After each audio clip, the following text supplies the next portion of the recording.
are looking at Yankee Stadium in New York, and most of you will see the Yankees and the Royals on Old Timers Day at the stadium. Last night, the Yanks and KC split a twilight doubleheader, while some of you will be watching the Red Sox and the Twins as they get ready at the Metrodome in Minneapolis. Good afternoon, everyone. I'm Marv Albert, and we welcome you to the start of our baseball day here on NBC. Coming up on the pregame show, a visit with Bo Jackson, baseball's new Superman, coming off his MVP honors in Tuesday's All-Star game, plus a look at the wild and wacky in the world of baseball over this first part of the season. But first, a look at last night's games of note. Make it 32 home runs and counting for Kevin Mitchell, connecting against Doug Graybeck, but Graybeck and the Pirates beat the Giants 7-4. The Western leading Giants still 2.5 in front. Behind Bryn Smith, the Eastern leading Expos blanked the Reds 1-0. Smith now 9-3. Cincinnati has died. They've lost 5 straight, 21 of their last 30. Sid Fernandez of the Mets with a masterful performance. He struck out a career-high 16, and that's the major league high of this season. But leading off in the 9th inning, Lonnie Smith hit one out to give the Braves a 3-2 win over the Mets, so a bittersweet night for Fernandez, who came up with 16 Ks over 8 innings and did not walk a batter. In the American League, rookie relief sensation Greg Olson closed the door on the Angels. 15 saves and 15 save opportunities. Orioles over the Angels 6-4 in a meeting of division leaders. Explosives last night between the Blue Jays and A's after George Bell was hit by a pitch. He got into a shouting match with several Oakland players, leading to a heated exchange between Bell and Dave Parker. Toronto beat Oakland 4-1. Mike Boddicker of Boston pitched a 3-hitter, and he had some defensive help from Kevin Romine as he robs Kirby Puckett. Red Sox shut out the Twins 5-0. Minnesota has lost 8 in a row. And at Yankee Stadium, shortstop Bill Pecota of the Royals, not noted for his power-hitting prowess, hit 2 home runs in the first game, 1 in the second, as the Yanks and Royals split a pair. Royals won the opener 14-5, but it was Jesse Barfield with this dramatic 3-run home run in the 9th, providing the Yankees with a come-from-behind 9-7 victory in all. 10 home runs hit in the 2 games, although the Royals' power man, Bo Jackson, sat out because of a pulled muscle in his left leg. Now, here's how well things were going for the Royals last night. After Bill Pecota hit the 2 home runs in the first game, we're told between games of the doubleheader, teammate Brad Wellman walked around the clubhouse wearing Pecota's undergarments over his uniform. It seems that Wellman wanted Pecota's good fortune to rub off, and it did. Wellman connected for a home run, his first of the season in the nightcap. One other baseball note. The Brewers have demoted struggling rookie shortstop Gary Sheffield. They sent him to their AAA Denver farm team. Sheffield, considered to be a Rookie of the Year candidate, is 1 for his last 21, and he has had some defensive problems. Earlier this season, Sheffield blasted the Brewers and asked to be traded. There was some speculation he might balk at the move and not report to Denver. We did speak with Sheffield early this morning. He said he will report in a couple days, but he would not yet comment on whether he would renew his demand to be traded. When we come back, I'll talk with Kansas City phenomenon Bo Jackson in the midst of a spectacular season. That's well hit, right center field, and it is gone! NBC Sports presents Major League Baseball, an inside look.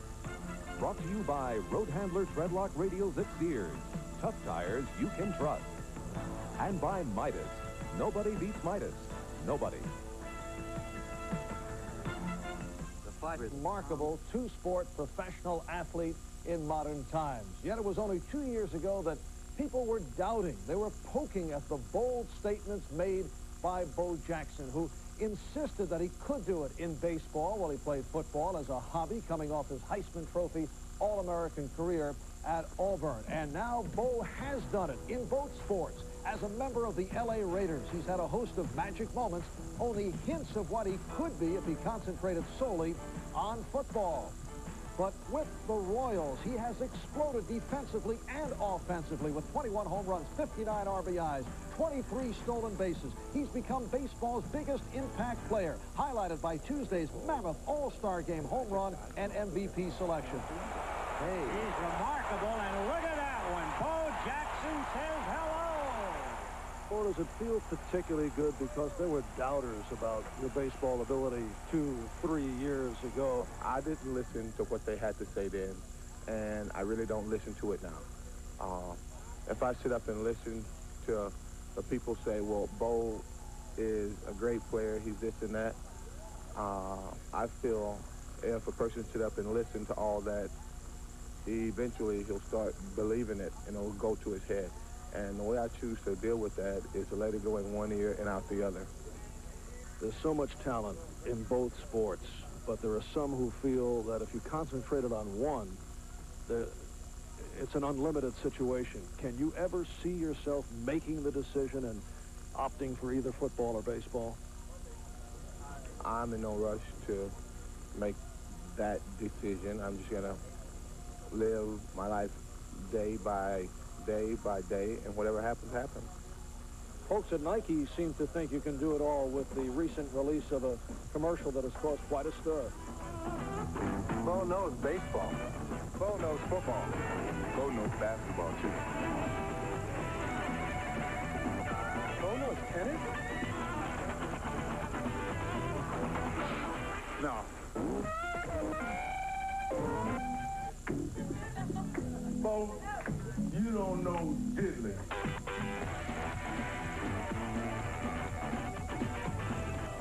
Come on now, did you ever really ice skate? Why you ask? Why you ask? No, not really. That scene was shot and shot. The only reason that we didn't use ice skates was because they couldn't freeze the gym floor in enough time. But I am a skater and so forth and so on. But no, we didn't have time to do that. How about playing the guitar? Yes, I play the guitar. Really? Well, if making noise is what you call playing the guitar, yes, I could do that. Oh, I know you're a powerful guy, but has breaking bats become a new hobby for Bo Jackson? No, I guess a couple of times I've broken bats. I had what you could call a brain cramp. So it's like the factory shut down for a minute and break a bat to get it turned back on. A couple of years ago, I had the feeling you were a bit suspicious of the media, sometimes uncomfortable answering questions. Are you more comfortable with that now? I speak to the media the same today as I did a couple of years ago, because I'll say it today and I'll say it 20 years from now, especially with athletes. The media can make you or the media can break you, and I choose to feed the media with a long-handled spoon because that is the type of guy that I am. Feed the media with a long-handled spoon. The extraordinary Bo Jackson, who this past week certainly added to a growing legend. Back with baseball's Wild and Wacky in just a moment.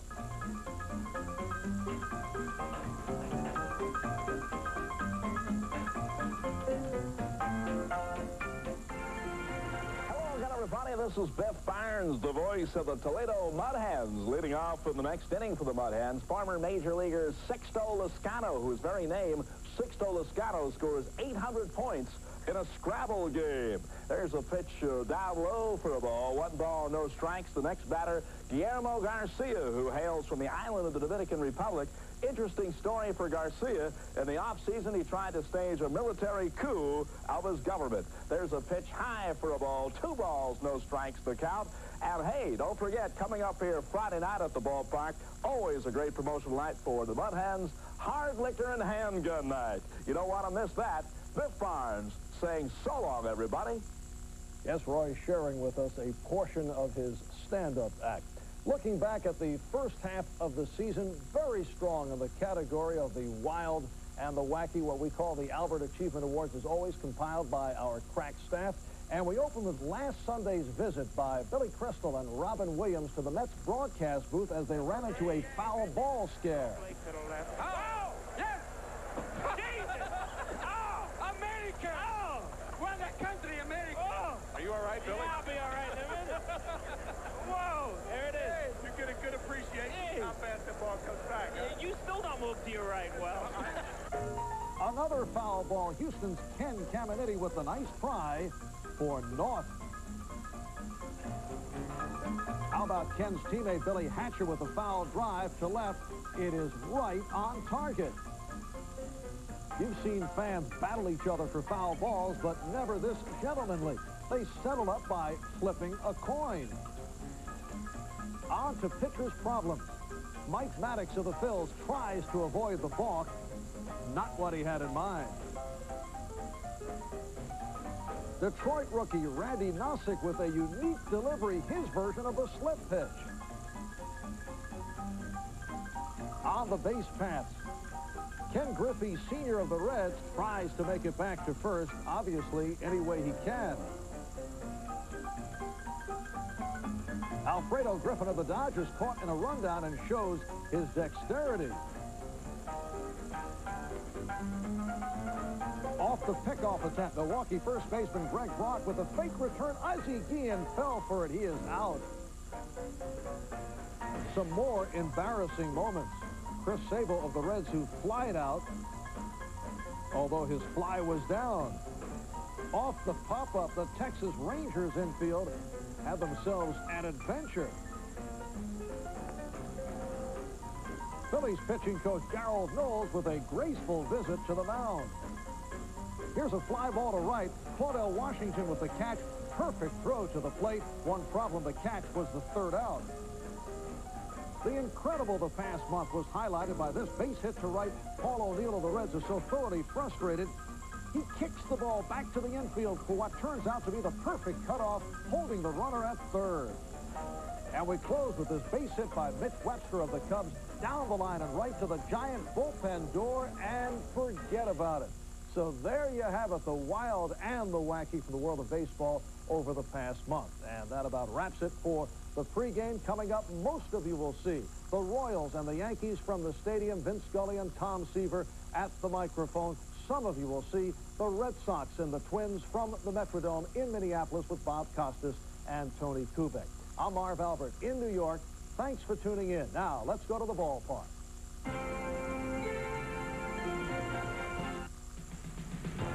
Under the heading of There Was Always Something Going On, list the Kansas City Royals and the New York Yankees.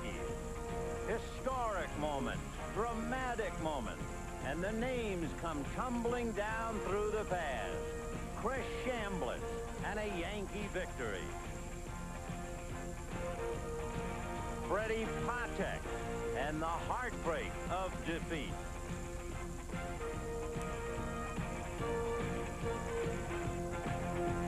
The glamour and the charisma that belong to the one and only Reggie Jackson.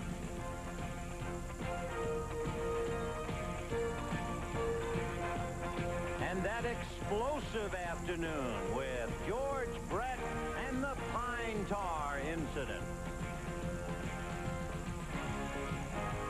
And it continues to this day. The electrifying one-man gang who has captured the imagination of the country, Vincent Edward Bo Jackson. You bet there's always something happening. It's the Kansas City Royals and the New York Yankees on the NBC Game of the Week.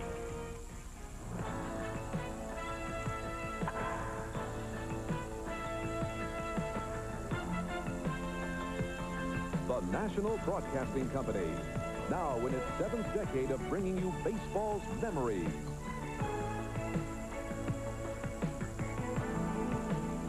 Baseball's milestones.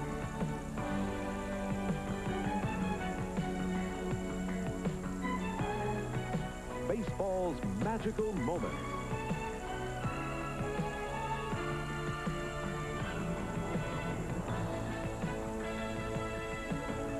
Baseball's miracles.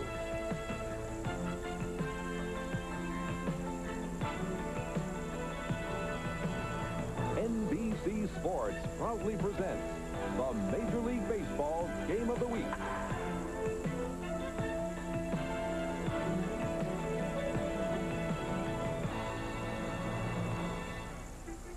A beautiful summer's day in New York. Blue skies, warm sunshine, and the prospects of the dandy between the Royals and the Yankees.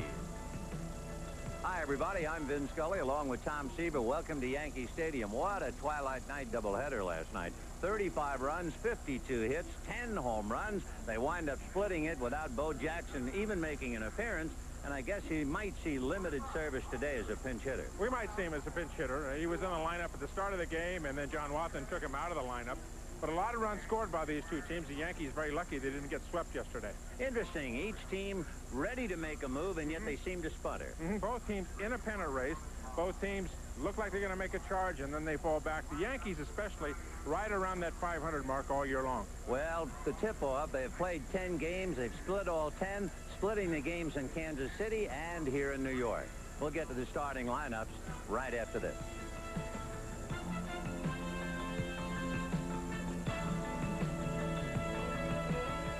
Of the week is brought to you by your Toyota dealer. Whatever car or truck you choose, you'll love the quality. Who could ask for anything more? By Stroh's, fire brewed, family brewed for more than 200 years. By Armor All Protectant, because we're crazy about cars too. And by Die-Hard, America's most trusted replacement battery. Die-Hard, with more power when you need it most. And now, here's today's Die-Hard starting lineup. For the visiting Kansas City Royals, they're 11 games above 500 and 4 games back. Willie Wilson in center field, Kevin Seitzer at third base, and George Brett at first. Danny Tartabull in right field. Jim Eisenreich will be in left. Pat Tabler is the designated hitter. Bob Boone will be behind the plate. Frank White at second base. Bill Pecota will be the shortstop, and the pitcher Luis Aquino. Trying to stop the Royals will be the left-hander Chuck Carey. Carey, non-roster player. He will be, well, he is 29 years old out of Whittier. He was originally signed by the Detroit Tigers. He's been on the 21-day disabled list at the end of June with a sprained back, and this will be his second start. He pitched pretty well against Baltimore, then had to come out, and he's been hurting. And he is one of 13 different starters the Yankees have used, and that's an insight into the ball club right there. That's exactly right, Vinny. One of the problems the Yankees have had is establishing a starting staff this year. Dallas Green, the manager of the Yankees, when he came out of spring training, his starting staff was Tommy John, John Candelaria, Andy Hawkins, Dave LaPointe, and Al Leiter. Leiter's gone to Toronto. LaPointe's on the DL. He may be back next week. Hawkins pitched very well Thursday against these Kansas City Royals. Candy may come off the DL soon. Tommy John, of course, has been released. Now the starting staff that Dallas Green has now is Hawkins, Carey, Ireland, Parker, Cadaret. I mean, it's a cast of thousands, many of them filling in. And what Dallas would like to have one of his starters do, or two of his starters do, is assert themselves and become a mainstay along with Andy Hawkins and solidify this pitching staff. And Ireland has just been sent out, and Bobby Davidson has been brought up, so they're still in a state of flux. They are playing around back and down between Columbus. There's the defense for the Yankees today. Louis Polonio, who came over from the A's, and the Ricky Henderson deal. Roberto Kelly is a superb player defensively, and a real find for the Yankees this year. Barfield in right, Pags at third. Espinosa, another find for the Yanks. Tommy Brookins filling in for the injured Steve Sachs. Mattingly, of course, at first, and Don Slot's the catcher.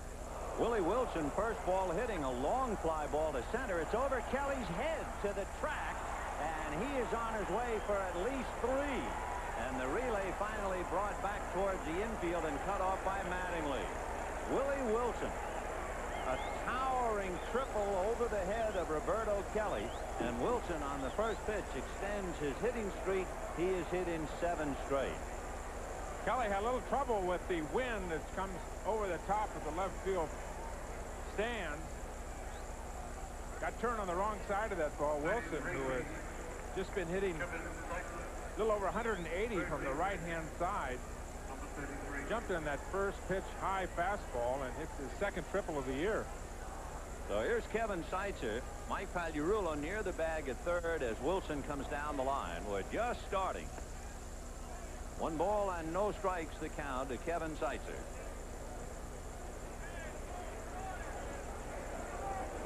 So an electrifying way to begin the ball game. A triple over the head of Roberto Kelly. Ball 2, 2-0. The plate umpire, Ted Hendry, with Tim Welke, Jim Evans, and Dan Morrison working the lines. Dallas Green's got to be thinking, oh no, not again. They lost the first game yesterday of doubleheader 14-5. In looking at that Yankee pitching staff just from yesterday in the doubleheader, the bullpen went 9 2/3 innings and gave up 9 runs and 17 hits. And the starters went a little more than 8 innings and gave up 11 runs. So they are really rocking. They need innings from the starting pitchers. One of the things that Dallas Green tried to do earlier this season, through the first part of the season, is establish with this pitching staff that he would expected them to go 6, go 7 innings. He needed some length out of his starters. And his pitching staff, his starting staff, for him and Billy Connors, the pitching coaches, really changed around. 2-2. Ball 3. Well, to show you a difference between the two teams, if you take Gubicza, Saberhagen, and Lebrand, they have pitched 420 some odd innings, while the Yankees, if you had to add Tommy John to Hawkins and LaPointe, you have only 285. So the difference between these two teams is from here to Kansas City at least. So Seitzer draws the walk. That puts runners at first and third. Nobody out. George Brett the batter. And for Chuck Carey and for Dallas Green, a very, very shaky beginning. Number 5. If Jesse Barfield doesn't hit a 9th inning, 1-out, 3-run home run last night, Kansas City sweeps here. The Yankees are really hurting, and Kansas City is on the move. So Jesse really saved the Yankees bacon with that home run last night against Steve Farr. Orioles won last night. The Yanks are 5 back. They would have dropped to 6 back. And that's a big breaking ball that gets away from Slaught. Wilson will score. Down to second goes Seitzer on what we would certainly assume to be a wild pitch. Don Slaught barely got the leather on that thing. It was over the head of George Brett. Well, what can go wrong seems to go wrong for young Chuck Carey, and Dallas Green does not like the way this is starting off. He needs innings pitched from his starters. Doubleheader yesterday. A lot of innings worked by the middle relief. A lot of runs given up here at Yankee Stadium. And you have to get innings pitched out of your starting staff. If you don't, especially if you don't, as you get to the month of August, end of July and the month of August, if you have to overuse your middle relief pitchers, you will die in a pennant race. To further illustrate the point, there have been 17 times this year where the Yankees have lost by 5 runs or more. Blowouts. 17 times. So their pitching staff really has been built on sand. 2 balls and no strikes to George Brett. So Chuck Carey, a triple, a walk, and a wild pitch. And the chairs aren't warm yet.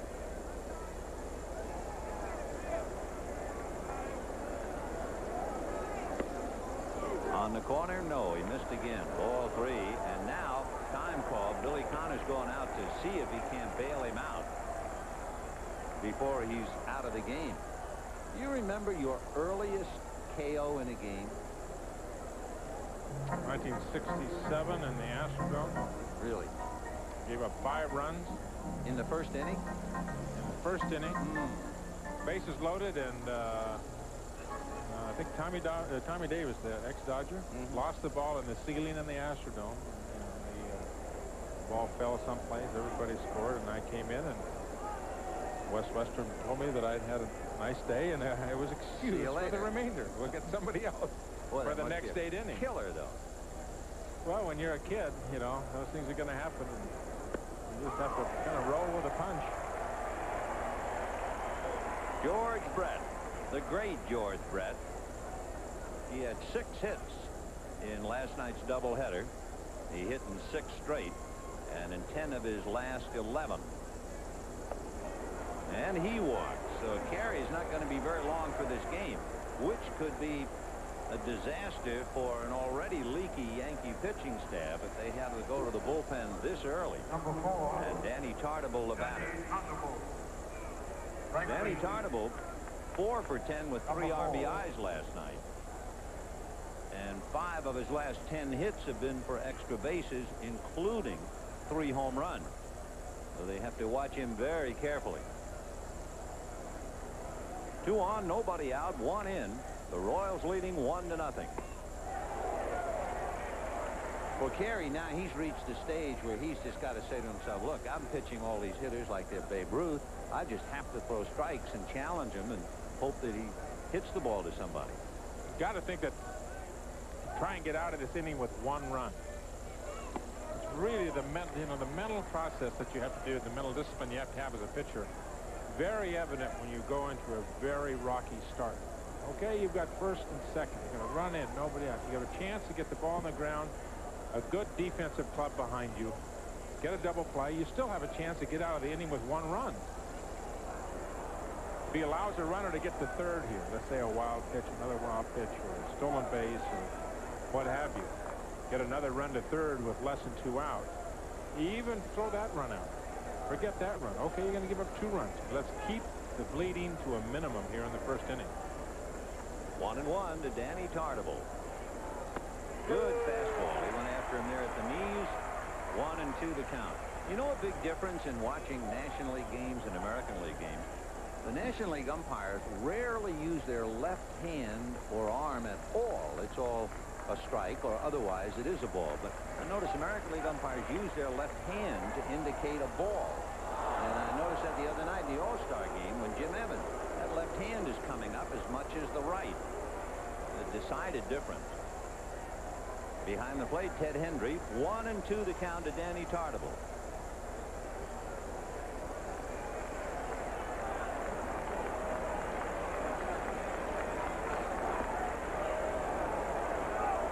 Two balls and 2 strikes the count. Kevin Seitzer at second, George Brett at first. There's a lot of pressure on the Yankee infield on Tom Brookins, who is playing second base with Steve Sachs. Sachs out with a bruised thumb. So if they get a double play ball, the seldom used at second Brookins will be right in the middle of things.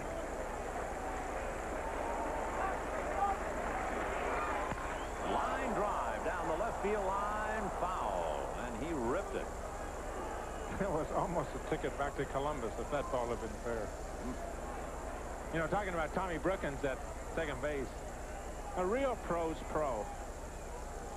Veteran, been used all over the infield many years with the Detroit Tigers. They were very upset when he got traded, especially Jack Morris.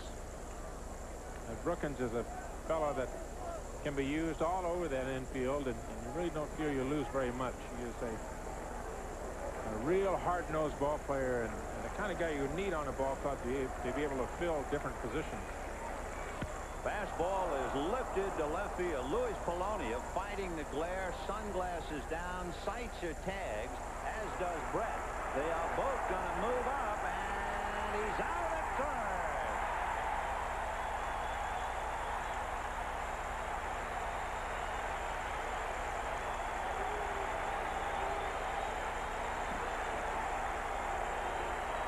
Great throw by Luis Polonia.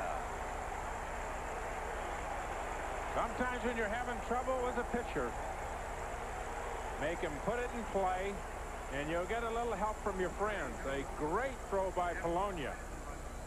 His 6th assist on the season. Aggressive base running by the Kansas City Royals. Both these ball clubs will be very aggressive on the bases. There's a situation where Polonia, that play would not have been made if Rickey Henderson were still here in left field. Polonia a much better arm than Henderson. Eisenreich, Jim Eisenreich, fouling the first pitch back. You know, when Polonia was with the A's, I thought the knock on him was he didn't have a very good throwing arm. In the couple of Yankee games that I've seen, he's thrown very well. Remember up at Fenway Park. Made some good throws to second base. Yep. Maybe not the strongest arm, but he has been very accurate. When he has made his throw, they have been very accurate. 0-1 the count. 1 ball and 1 strike. Of course, when you talk about throwing in the Yankee outfield, you have to mention Jesse Barfield with 15 assists. Wow. We may not get to see him throw anymore because nobody will run on him anymore. What a cannon he has. Foul back. 1-2 to count to Jim Eisenreich. Barfield with 15 and 11 in the last month. George Brett at second with 2 down and a run over. And maybe the best fastball in the first inning was thrown by Luis Polonia. Eisenreich has a home run and 7 RBIs against the Yankees this year.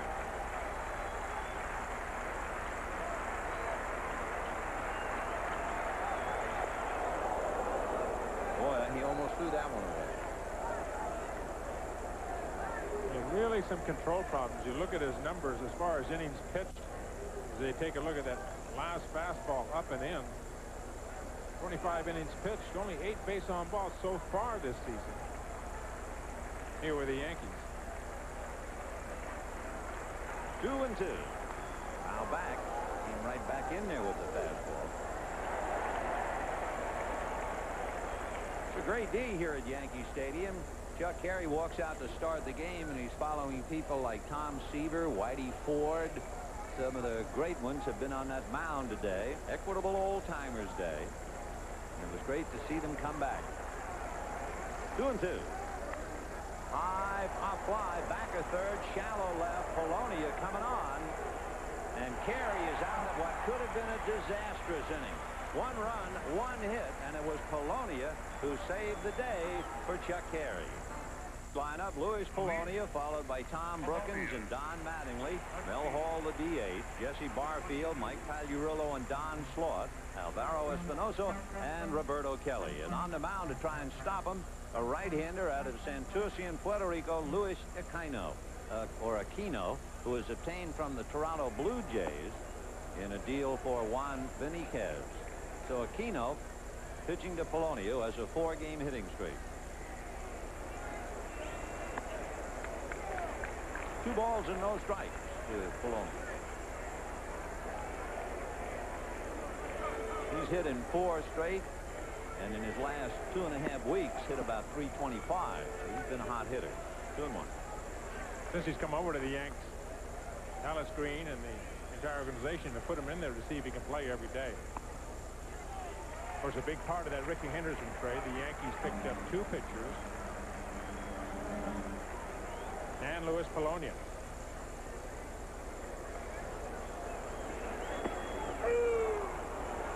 Three and 2 the count to Luis Polonia, trying to get things started for a Yankee ball club that is 1 game over 500 and 5 games back. Out of the way. These 2 teams have split the previous 10 meetings, splitting the 6 in Kansas City and the previous 4 here.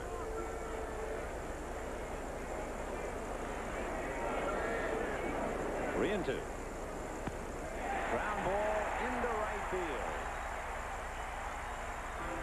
So Polonia, single to right. He has hit in 5 straight. Each leadoff man extending his own personal streak. And the batter, Tom Brookins. Tom Brookins. George Brett at first base. Second base. Known for many years as the Golden Glover of Kansas City Royals at third base, and has moved to first back after spending some time on the DL with a knee injury. Still has a brace on that knee that limits his mobility. Strike to Tommy Brookins. Brookins for the last couple of weeks hitting almost .370, and he is playing for Steve Sachs. Sachs, of course, had really made the Yankees go, hitting .325 with 36 runs batted in, but he can't grip the bat. 0-2 the count to Tom Brookins.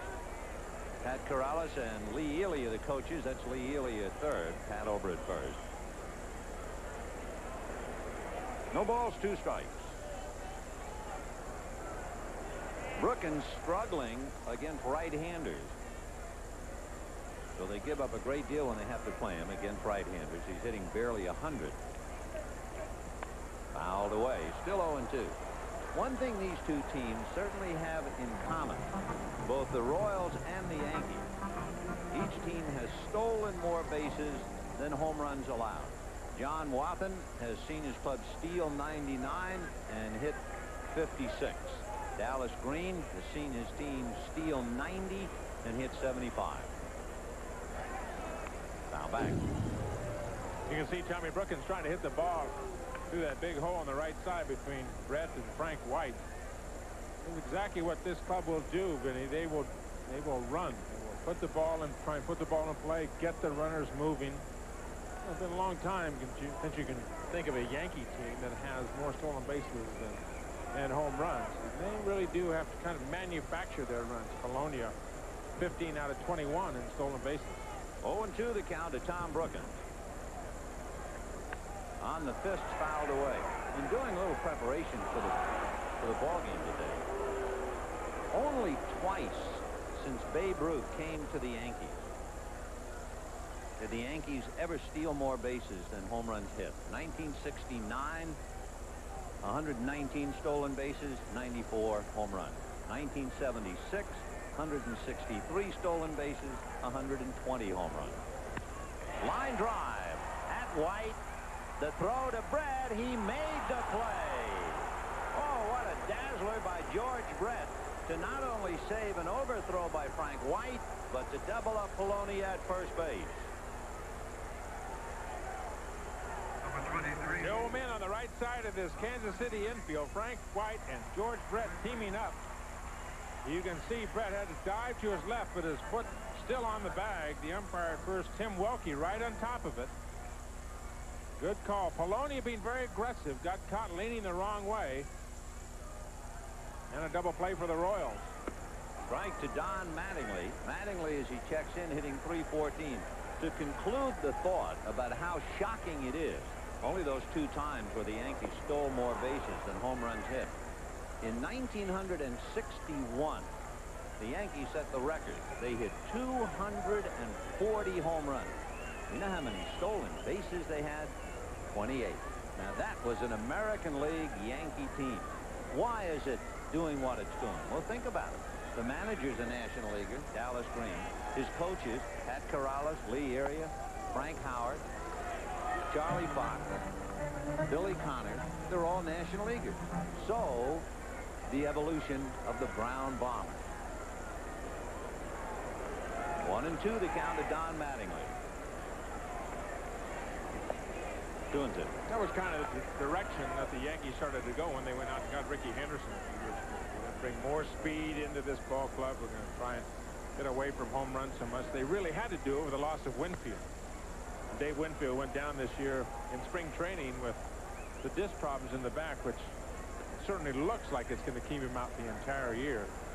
We went from a ball club with Mattingly and Winfield in the middle of the lineup, Henderson at the top, a club that looked like it was going to run some and get some home runs, to really a running ball club. 2-2 to Don Mattingly. High fly ball into right center field. Back goes Tartabull, away back. He's got it on the track. No runs, a hit. And thanks to the dexterity and agility of George Brett, it's 1-0 Kansas City. If there's anybody who knows the hazards of playing first base and would appreciate George Brett's dazzling play in the first inning, it will be Bill Buckner. And, of course, when they put the leather down and pick up the wood, you have over 5,000 hits in that little conversation. A pitcher's nightmare. One of the things about that little picture with Brett and Buckner, you think about Frank White, Bob Boone, who's on deck here. This Kansas City ball club's going to have to start making some decisions. They have some age on this ball club. 15, 16-year veterans and some guys that are coming toward the end of their careers. Pat Tabler, a slicing fly ball to right center, so it comes to Barfield. And 1 pitch, 1 away. Today is the Equitable Old Timers game here at Yankee Stadium. And you can see some of them. Sparky Lyle, Catfish Hunter, yeah. Ron Guidry. Boy, what a hand he got today. An emotional moment. Billy Martin came back from the farm. Lou Piniella, Whitey Ford, Mickey Mantle, of course, and the biggest one of them all, Joe DiMaggio. Joe Pepitone played 3 innings, tongue-in-cheek baseball. Pepitone hit a home run in the bottom of the 3rd inning, tied up the game 3-3, and they shook hands and called it a day. Great moment. And guess who was there? Tom Seaver. Didn't give up any hits either. You were dazzling. Because I didn't go out there and pitch. Best BP I ever saw. I threw batting practice, though. That was fun. I finally figured out how to get some of these guys out. Tell them what's coming, and they can't hit it. Bob Boone. And the count, 3 balls and no strikes. But you know, your competitive fire still burns fiercely. Tommy Hutton, a wonderful human being, yes, he who is. had his share of hits against you, and That's you right. knocked him down in BP. I most certainly did, and I'm quite proud of it, too. There's ball 4 to Bob Boone with 1 out in the 2nd inning. You know, one thing, we were talking about the old-timers game and the baseball alumni bat, and it should be pointed out the proceeds of the game that was played here between Kansas City and the Yankees donated to BAT. And Joe Garagiola received a check from George Steinbrenner for $150,000.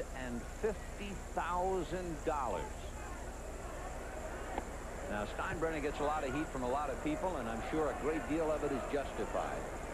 But at the same time, a check for $150,000 Well, old player. I think George is very aware of some of the media attention that he gets. And one of the things that has happened recently in the last couple of weeks, a couple of local papers, as Billy Connors is out of the Yankee dugout again, is that a couple of the local papers got all over George because he cut back on expenses. He told Sid Thrift, the general manager here, he couldn't go on the road. He wanted to keep the scouts at home. And, you know, the back page of the tabloids here started calling penny pinching George. And George knows how to play the back page of those newspapers. And if you say something, get something negative about him, sooner or later he will get something positive on there about himself and the New York Yankees. Well, I'm sure there are a lot of former players who will truly appreciate the monies that will be channeled their way. Frank White with Bob Boone at first, 1 out and a 2-0 pitch. And Chuck Carey is really battling his control. If he joined us a little late, Wilson tripled. And while he was walking Kevin Seitzer, he wild pitched Wilson home. He walked Brett, but got out of it on a double play throw by Louis Polonia from left field. Now he's walked Boone, and he's behind to White. It's a battle. He's walked 3.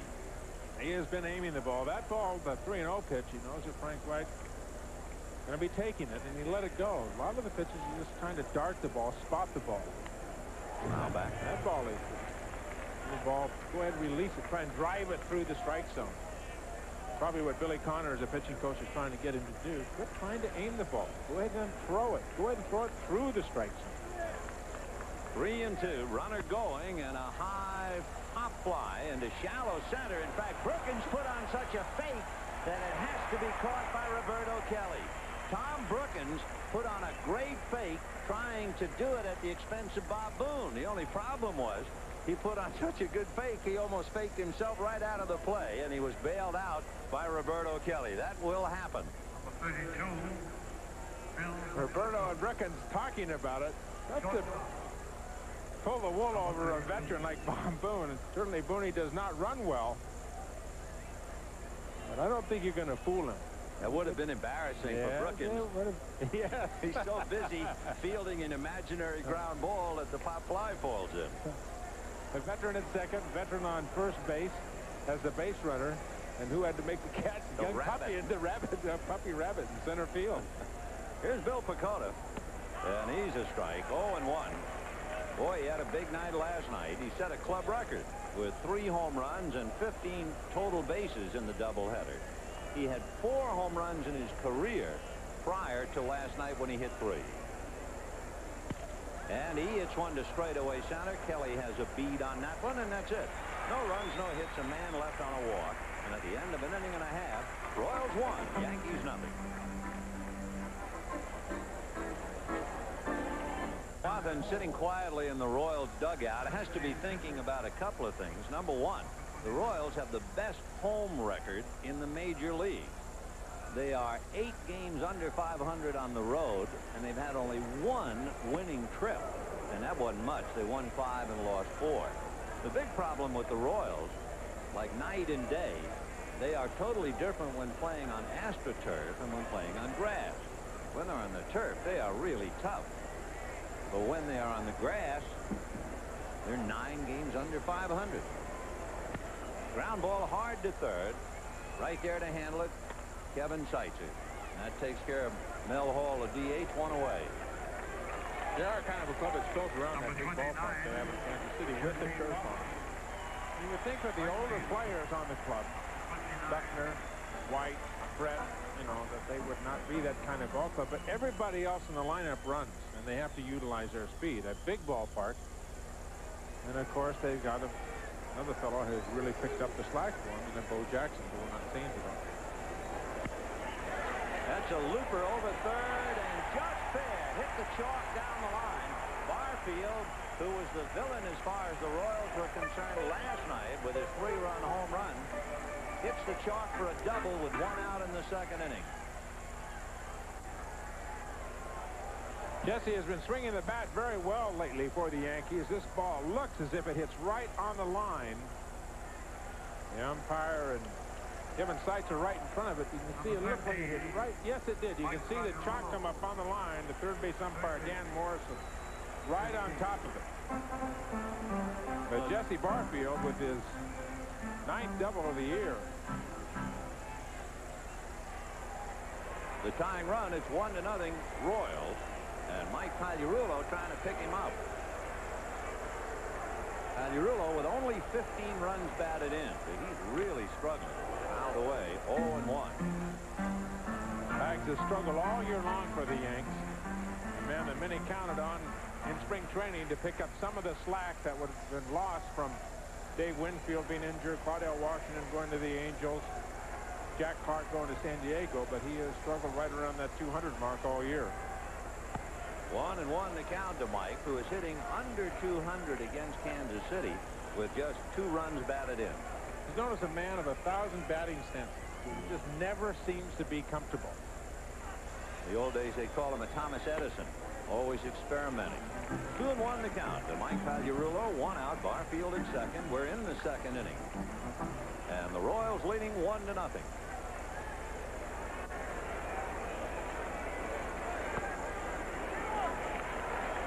3-1 the count. On deck, Don Slaught. Slaught has been a big hitter against Kansas City, hitting .313 against them with a home run and 3 RBIs. And they're not looking forward to seeing him. And they walk Pagliarulo. So Luis Aquino gives up his first walk. 2 on, 1 out, and Don Slaught coming up. You think that was a little Bob Boone message to the pitcher? Let's just go ahead and go after the right-hander. We got first base open. That guy behind the plate really runs the pitching staff. That's the situation, just really playing the odds against the odds. Pags hitting 200, Slaught 285. You say numerically, maybe not so, but set up the double play and have the right-hander go after the right-handed hitter. White to the bag to hold Barfield on, and Aquino off the rubber. Well, Frank going to the sack as if he was a first baseman for the moment.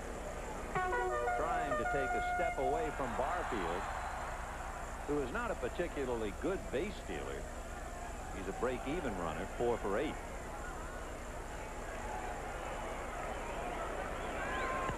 Check swing, slicing foul into the stands, and the count 0-1. Slaught has been right at that 285 mark all year long. He's very consistent with the bat for the Yanks. 17 doubles, 3 triples, good speed for a catcher. Likes the ball from the middle end. You can see him with a slightly open stance, and he looks hard stuff middle end. 0-1. Fastball hit down to Frank White. He shovels over to Pecota, back to Brett, not in time. Ball not hit very hard, so the force play 4-6. Barfield moves to third. The Yankees have the tying run 90 feet away. And Alvaro Espinosa coming up. A slight hesitation in the transfer between White and Pecota there cost the double play. You know, you look at double plays, the Royals have turned 66 on the infield. The Yankees, 83 double plays on the infield. Alvaro Espinosa trying to get the tying run home, hitting .267.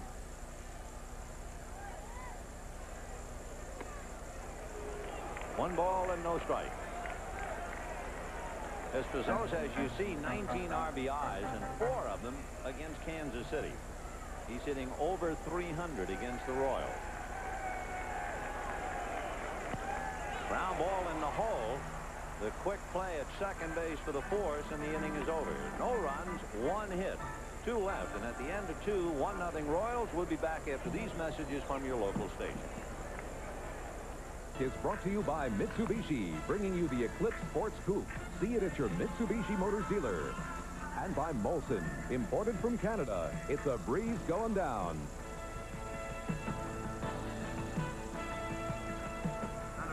Ray Palacios has really gotten himself a chaw, part tobacco and part chewing. So with chewing gum and tobacco, he's ready. That's a great name for a member of the Royals, Palacios. And here is Willie Wilson, who tripled in the first inning, slices one foul off to the right, and the count 0-1. Willie with a 7-game hitting streak, scored on the wild pitch to give the Royals their 1-0 lead. Give you an idea of kind of hitter that Willie is. He's seen 2 pitches, gone after both of them. Right. He hit a home run yesterday in the first game. Chuck Carey trying to settle down. Maybe butterflies, and that would be understandable. 3 walks. 0-2.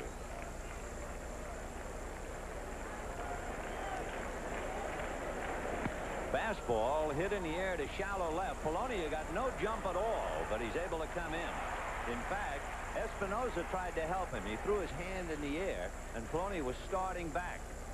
And he got a little assist from his shortstop, and that helped him.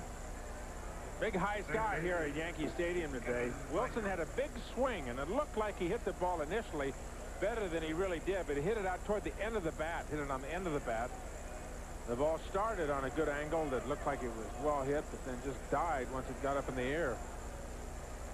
Kevin Seitzer walked in the first inning, but was doubled up at third by that big play, the big throw by Luis Polonia. Seitzer 3 for 6 last night. He had been in a skid. He was 1 for 16 trying to fight his way out. He's now gotten 11 walks in his last 8 games. 1-1 to Kevin. Yes, Virginia, there is a Santa Claus. No, Virginia, Bo Jackson is not in the ballgame. In fact, Bo is not in the dugout. Ground ball up the middle. Espinosa to his left. Gets him. 2 down. Jackson with a sore quadricep in the thigh, and apparently is in the dressing room getting it taken care of. He was injured Thursday. Did not play at all in the doubleheader, nor have we seen him today. Massive legs get hurt. He's had that injury for about 2 or 3 weeks and hurt it defensively running after a ball. He may pinch hit today, may not. Even if he was not going to pinch hit, John Wafflin would not let that word out. He wants Dallas Green to have to defend against the possibility of Bo Jackson pinch hitting in this game. I mean, even if you have a player that you know is not going to play, you don't tell the opposition that he can't play. Let them defend against it on the other side. George Brett had a great first half last year and then tailed off by about 100 points. George was saying maybe I can reverse it this year and go the other way and hit 340 the second half. He's gotten his average up to 256, so he is on the move, and he walked in the first inning. Ground ball in the hole, plugged up there by Tommy Brookings. So the Royals tiptoe through the third inning, and at the end of 2 1/2, the Royals won and the Yankees nothing. You can see George Brett at first base wearing the brace on his knee. Brett missing just over a month of action. He hurt his knee on the AstroTurf in Kansas City. Really blasted just having the turf. Not one of his favorite fans, but he got out of the box well. If there's anything that might bother him, it's his mobility defensively. The bunt will be caught by Bob Boone. So Roberto Kelly trying to bunt his way aboard. 1 down here in the third. And Luis Polonia will be coming up. Force for Kansas City trying desperately to make a move and catch the Angels and/or Oakland. And they've been without the services of Brett for 35 games. In fact, when you look at Kansas City, it's a shock to realize that they haven't been able to get Brett, Tartabull, and Jackson in the starting lineup except for 29 games. And when they're in there, They've won 20 of those 29.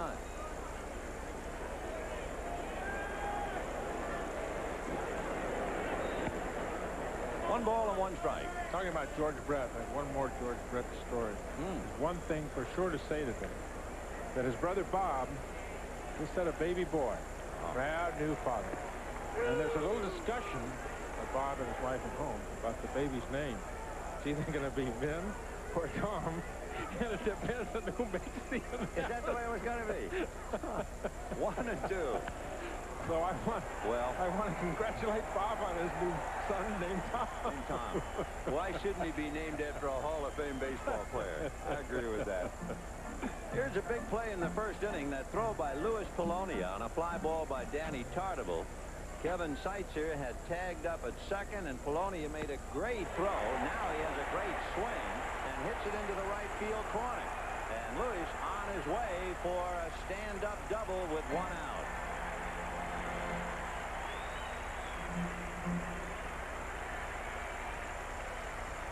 So a 1-out double to right by Polonia.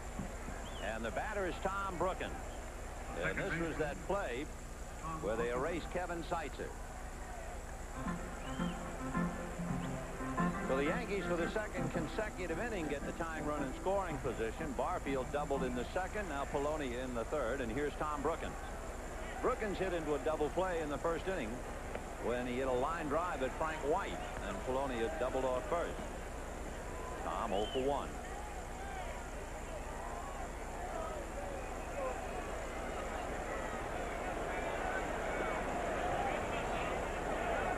One ball, no strike. Ball 2. Brookins has even played the outfield this year. He played right field on June the 5th. He's played the outfield 3 times this year for the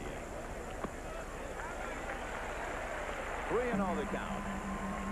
He played right field one game here at Yankee Stadium, lost the ball in the lights, and almost hit him in the forehead. Cost the Yankees the game. I talked to him after that game. He said, I don't want to go out there again. Put me back in where the dirt is on the infield. I can play him there. And he walked, so with runners at first and second. And 1 out in the third inning, Don Mattingly coming up. Mattingly hit the ball deep to right center field. Danny Tartabull ran it down on the track. So the Royals leading 1-0, but it's an uneasy lead right now as Mattingly checks in. He's hit in 23 of his last 25 games. Mattingly with 12 home runs. All 12 home runs hit here at Yankee Stadium. And what makes him such a remarkable hitter, 12 home runs, and he has struck out only 12 times. That's a ratio that just continues from last year. Once every 22.5 times last year he struck out. And the first pitch, he will take it every time, every appearance. Just to get a look at the ball. He feels comfortable that way. Doesn't make any difference if it cuts the crosshairs at home plate. He's going to take it. 0-1 the count. Hits it off the hands. Brett backhands, goes to his shortstop Pecota in time. Down to third goes Polonia. So with 2 out, the Yankees again with the tying run 90 feet away, and Mel Hall asked to pick it up. But Mattingly has great bat speed. He looks for the ball from the middle in up to 2 strikes.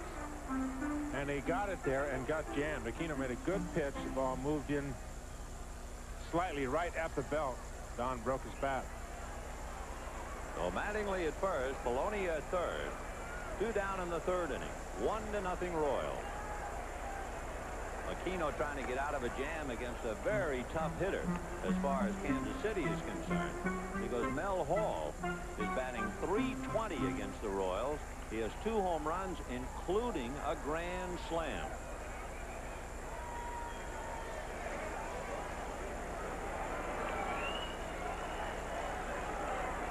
And a check swing, sliced, looping fly ball for the base hit. The run is in, and Mattingly will go to third. And Hall holding with the game-tying RBI. Just a half-swing single. Gets it even. You know, Dave Winfield in spring training went down with a bad back, fifth thrift, and the Yankee organization had to do something to try and increase the run production on this Yankee staff. They went out and they got Steve Barboni from the right side. They went out and got Mel Hall from the left side. Mel, who has had 70-plus RBIs each of the last 3 years. Something just had to be done to fill the huge void that the Yankees lost when Winfield went down. On top of Winfield, you know, they lost Cardell Washington and Jack Clark. A lot of run production that had to be made up somewhere. Here's Barfield, who doubled in the second inning. A 1-1 tie here in the third. Good fastball on the outside corner. So Jesse, a big 3-run home run in the bottom of the 9th inning last night to gain a split for the Yankees against the Royals.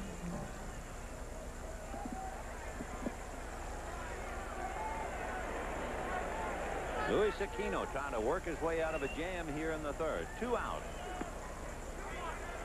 2 balls and 1 strike to count.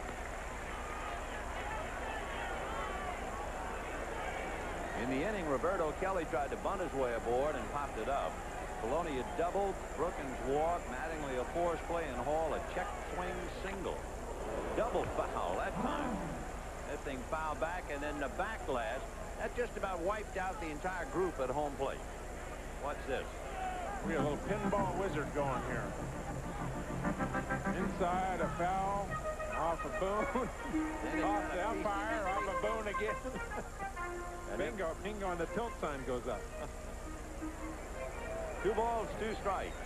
I get a Boone today. He had to catch a doubleheader. He got the first old-timers day. And Barfield strikes out to end the inning. So Aquino settles for giving up 1 run, and a check swing did it.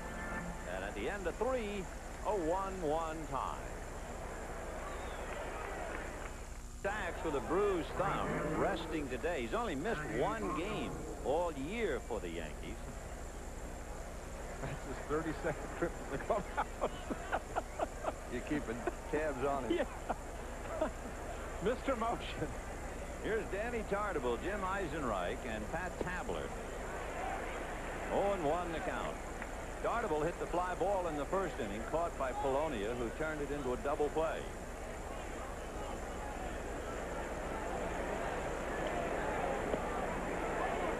One ball and 1 strike to Danny Tartabull.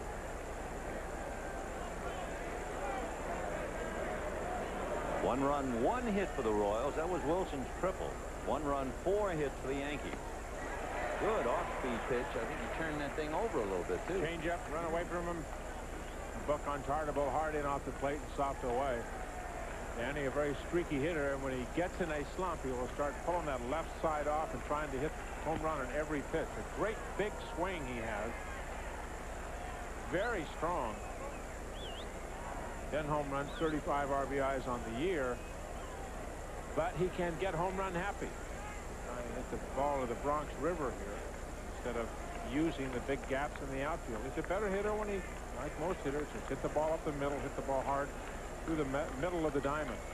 1 ball and 2 strikes. Fastball. Foul back.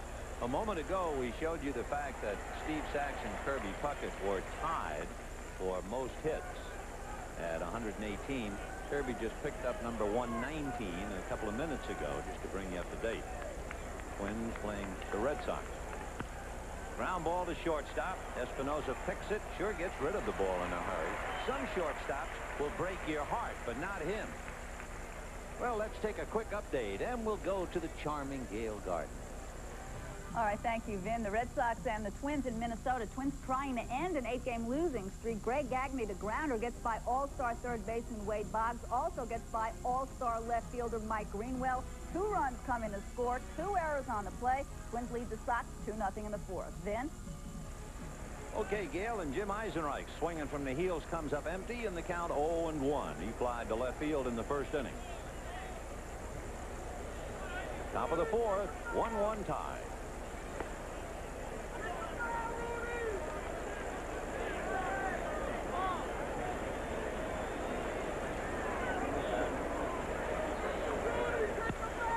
Good sinking fastball. Eisenreich got a little bit of it as it went by, and the count 1-2. We're talking about getting a little bit of it. I will live for however long and will never forget Bo Jackson being interviewed after that monstrous home run. Remember? And he said, talking about the sinker, and I got a piece of it, he said. And I just, wow. Just a piece, just a small piece of it. 1 ball, 2 strikes. 2-2. Carey seems to be settling down a little bit here. 24 pitches in the first inning. Cut that almost in half. 13 in the second, 9 in the third. 1 out here in the fourth. 2-2. Ball 3. Dallas Green breathing a lot easier. I'd like to get young Carey to get his ball club to the 6th or 7th inning to help his bullpen. Yankees and the Royals here again tomorrow afternoon. And then the Yanks go on a long road trip. They go to Chicago, Texas, and Cleveland on the road for about 10 days.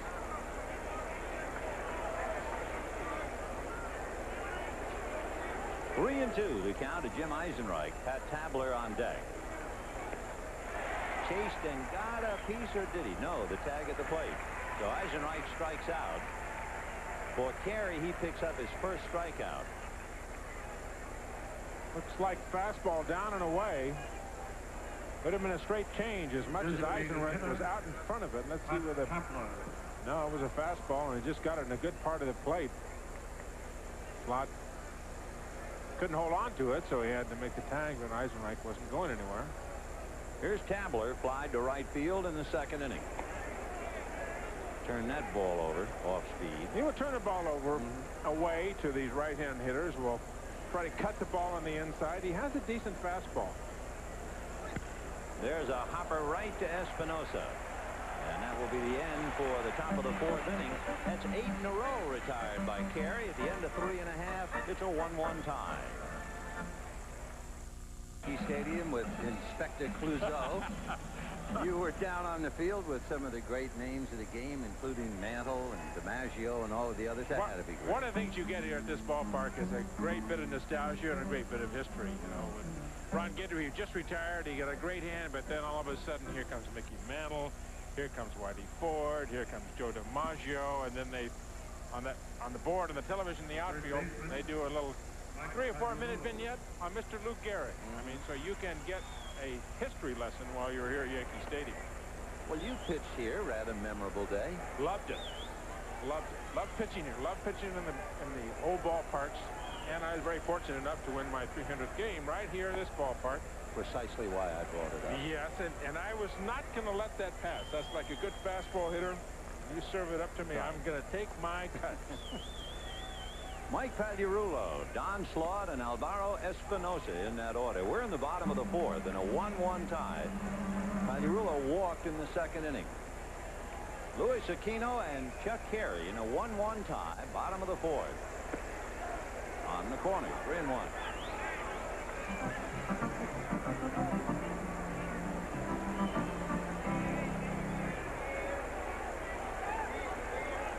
Change fouled away, 3-2.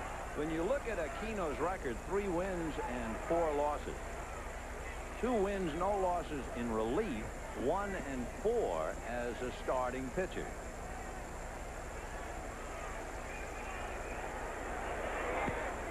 Fouled away off to the left, out of play.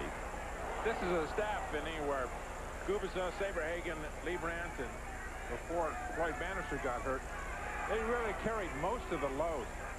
Gubicza, Saberhagen, and Leibrandt scored 53% of the innings pitched by the Royals. The comebacker by Pags. And the Yankees have used 13 starters. This telecast, presented by authority of Major League Baseball, may not be reproduced or retransmitted in any form without the express written consent of Major League Baseball. And the batter is Don Slaught, who hit into a forced play in the second inning. I would think, now that the Red Sox are on the road, if you went by Boston's Fenway Park today on a quiet afternoon and you went in there, you could still hear the collisions at home plate. Involving Don Slaught and Mike Greenwell and Rick Cerone. They were something. I mean, that's like anything worse. You know, I knew you were going to say that. You know, when I picture looking at Don Slaughter, if it were Bo Jackson coming. Oh. You mentioned that, you know, Bo Jackson, the great baseball player, and of course, he is so physical as a great football player, and I think somewhere during the day we can show you just a glimpse of Bo Jackson in the other sport. There's ball 4 to Don Claude, and it'll bring up Alvaro Espinosa. Yes, one day, Bo Jackson hit Rick Dempsey last year, 2 years ago. And it took Rick quite a while to get all of his syllables together again. Here's the first touchdown for Bo. Started right, turned, and went left. And look at this. Watch the finish now. Coming into the catcher at home plate. No, thank you. Thanks, but no thanks. He had 7 touchdowns in his young career and 70 home runs. And his number is worn, number 34, by quite a few people. That's not his baseball uniform number. You know, you talk to the Kansas City coaches about Bo Jackson, and you just throw the book away as far as instruction. He just does things instinctively. You don't really tell him how to hit a certain way or throw a certain way. He just has so much natural ability. Espinosa get into a forced play in the second inning. Alvaro 0 for 1. Gee, he's done a great job. Remember all the shortstops coming and going while Willie Randolph stayed at second base. And now this young man from Valencia, Venezuela, with Slaught going, fouls it away. Hit and run play, and the count 1 ball and 1 strike. Something they have done with Alvaro a lot this year. Once he has proven that he can put the ball in play, start the runner, get the hit and run going. You see Leo going through the signs again. But Espinosa, the 2 gems, the 2 real finds for the Yankees this season, the number 8 and 9 spot, Espinosa and Roberto Kelly on deck. They have just done a terrific job all year for the Yanks. Fisted back to the box. Aquino quickly to Pecota, back to Brad in time for the double play. So a jammer, 1-6-3 DP. It's still 1-1. We'll be right back after these messages from your local station. To you by the heartbeat of America, today's Chevrolet. And by Crest, the dentist's choice for fighting cavities. Crest with Fluorostat. We're going to the 5th inning in a 1-1 tie on Old Timers Day here at Yankee Stadium. Leading off for Kansas City will be Bob Boone. He'll be followed by Frank White and then Bill Pecota. And for Bob Boone, he is certainly can be listed as somewhat of an old-timer, certainly in professional baseball. Here are the active players who are over 40. Ryan, Boone, Huff, Fisk, Russell, and Royce. And you realize 2 catchers and 4 pitchers.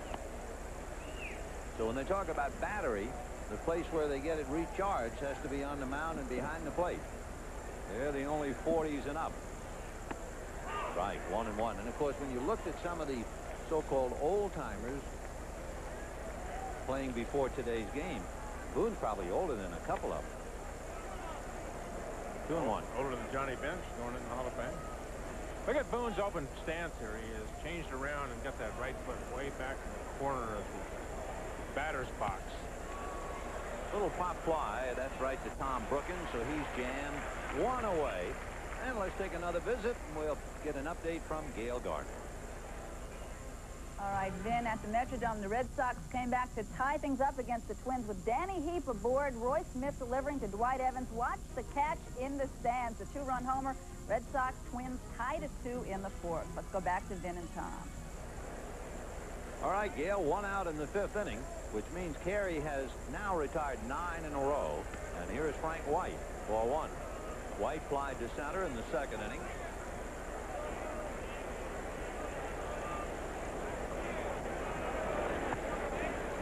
Two balls and no strikes. Talking to Frank White yesterday, he's 37 years old, 38 years old in his 17th year. He feels he can play another year in Major League Baseball. Ground ball is short. There's Espinosa. 2 down. If he plays on the AstroTurf. He's very vocal about this. He feels maybe he can play 2 or 3 years more. He does not play on turf, and it's a consideration that older players like Frank White are going to be making. Is that the turf takes such a toll on your body. And he really feels like he's limited to 1 more year possibly if he has to play on turf. And he's a free agent this year, and that's a consideration your veteran players are going to be thinking about. Bill Pecota, first ball swinging, hits it to Pagliarulo. So Carey is just breezing now. He's retired 11 in a row since he walked Boone back in the 2nd inning. And at the end of 4 1/2, a 1-1 tie. Bottom of the 5th inning in a 1-1 tie. Roberto Kelly, Louis Polonia, and Tom Brookins against the right-hander Luis Aquino. Aquino has limited the Yankees to 4 hits, 2 of them doubles. Strike, 0-1. Kelly tried to bunt his way aboard in the 3rd inning, popped it up to Boone. Chopper up along 3rd. Seitzer is on it, just like that 1 out. We have to show you this. You want to have some fun. Watch Sparky Lyle pitching in the old-timers game. Watch him now. Left fielder. Don't stop watching, because watch, he's going to first base to Joe Pepitone. And it made it in the air. You know, when I saw Sparky Lyle do that, I thought of another left-hander that the Yankees had out of North Carolina in the very late 40s and early 50s. The bunt up along 3rd, foul, and the count 0-1. Let's slow it down, and while you're looking at it, I can tell you about Tommy Byrne.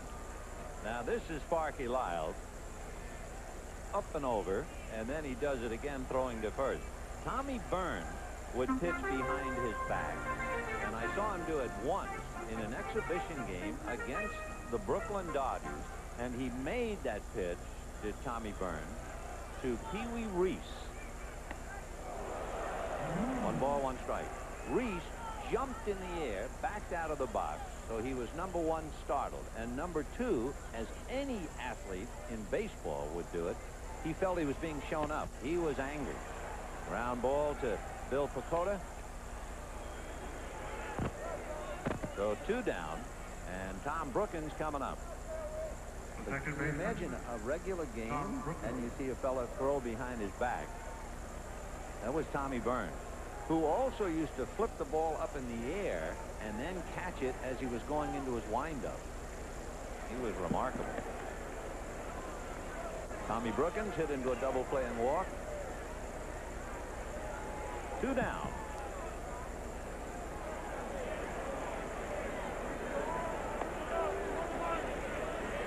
Royals got a run in the 1st inning. Willie Wilson tripled, and the wild pitch got him over. The Yankees tied it in the 3rd on a 1-out double by Polonia and a single by Mel Hall on a check swing to get him in. On the fists, a little jammer, and a pop fly to Pecota, who was fighting the glare and stayed with it. So the Yankees are gone in a hurry, and at the end of 5, a 1-1 tie. Luis Aquino has allowed 1 run and 4 hits. The Royals have 1 hit, and it was on the first pitch of the day when Willie Wilson tripled. So into the 6th inning we go. Wilson tripled, flied to left, scored the run on a wild pitch. He has hit in 7 straight. Pops it foul off to the right. Should be out of play. No play for Don Schwab. 1 ball, 1 strike.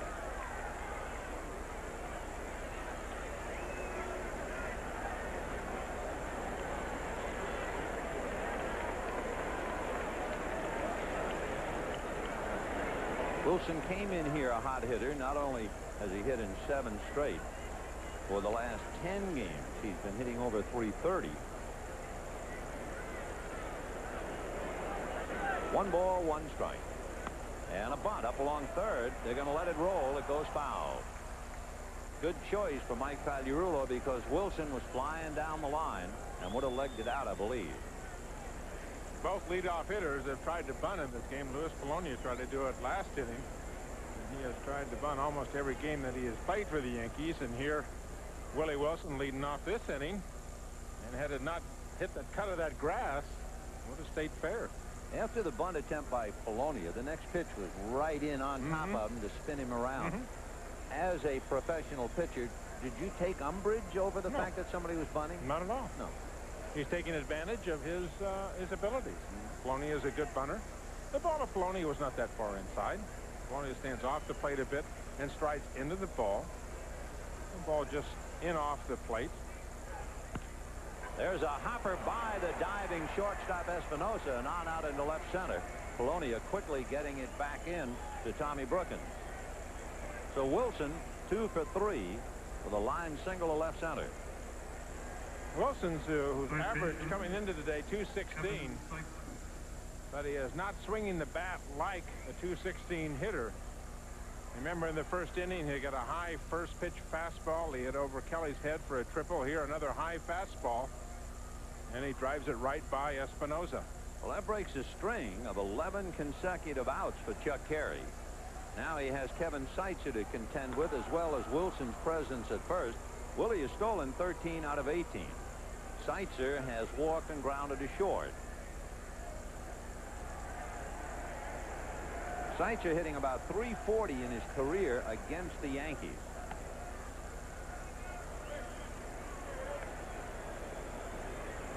This year he has a home run and 5 RBIs. So he has caused a lot of trouble for New York. Handles the bat very well. A good hit and run man. And a big hole between Brookins and Mattingly on the right side. 2 balls and no strikes the count. We're in the 6th. Chuck Carey has allowed 1 run, 2 hits. Both hits to Willie Wilson. The Yankees 1 run, 4 hits. And in a minute we will have some activity in the Yankee bullpen. 2-0 the count with George Brett on deck. Fouled away. So the Yankees moving around. And of course one thing with that doubleheader, the Twilight Night doubleheader last night, Dallas Green was hoping that Carey could at least get into the 6th, maybe the 7th, and he has reached the 6th. 2-1 the count to Seitzer. Lee Goodeman and Dale Mahorsic down in the pen. 2-1. With the runner going line to right, but it's right at Barfield.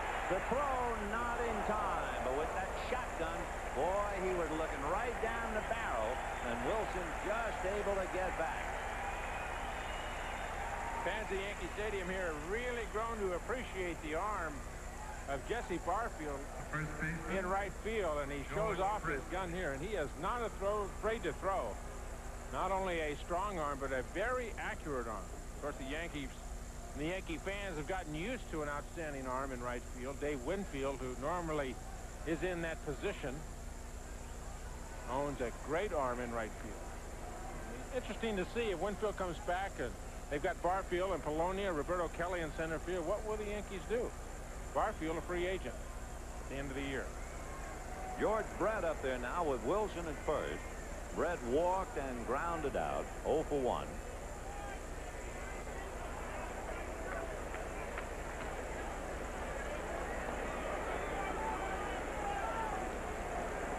Look out all the way to the backstop. Down to second base goes Wilson by the time Slaught retrieves it. Did you see? That was the wildest thing outside of Barnum and Bailey. Oh, my. And on top of this, George, when he goes down, he's lying on the ground. He knows Wilson is running out there, and he doesn't get up. And he was waving to Wilson to keep on running, and he was looking back here toward the backstop. Didn't get on his knees. He just was kind of disgusted looking at the ball over his head, waving Willie, go on to third. You know, if Wilson had really been running very hard, he might have made it to third. I think he just figured it was an ordinary second pace wild pitch move up, but he might have gone to third if he was really bearing down. Second wild pitch for Chuck Carey. The other one cost him a run. He wild pitched Wilson home. Long distance behind home plate to the backstop back here at Yankee Stadium, and the ball will really dive. Much different than it is in Kansas City, where the ball will hit back here and come back on the AstroTurf. The ball will die at the backstop. Popped in the air, foul off to the left. Slaught coming over along with Pagliarulo. They bump together down into the dugout, but Slaught holds on to it. And, of course, they were not going to get any help from the Kansas City bench. Fine catch by Don Slaught, and there was no way Carey could get over there and direct traffic. Exactly right, Benny. They're not going to get any help from the Kansas City bench as far as who's going to take the ball. And great reflexes on Pagliarulo's part in the sense they're going in to keep some balance for Slaught. He grabs Slaught so he can get his balance and hold on to the ball. Good play by the two of them. No communication help over there at all. That's part of the game. So a big play by Slaught. Tiebreaker is still at second base. Willie Wilson. Now they're going to take the bat out of Danny Tartable's hands. And what kind of a pitch was that on an intentional walk? Boy, that really startled Slaught. John Wathan will now have his hopes riding on the shoulders of Jim Eisenreich. Did you ever have any trouble on an intentional pass? You know, just throwing the ball easily out of the strike zone? I saw enough people that did. Amazing. There are catchers that could not throw the ball back to the mound. Could make great throws at second base, you know, but couldn't throw the ball to the pitcher. And I've seen pitchers that could not throw intentional base on balls. Ray Sadecki, one of them. You remember Ray Sadecki, the left-hander for the Cardinals and the Giants? I mean, he almost, in an intentional walk, made a wild pitch. That's right, didn't make it.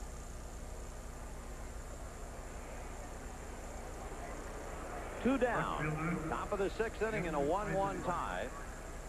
Meanwhile, the Sox and the Twins are tied up at 2. 2 on, 2 out. Jim Eisenreich flied to left and struck out. 0 for 2.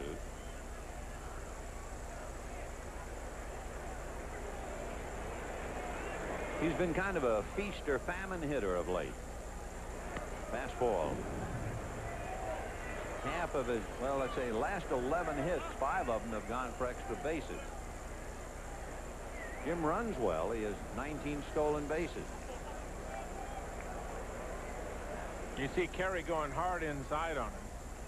Eisenreich flew out to left field his first time up. Looks like he's trying to inside out the ball.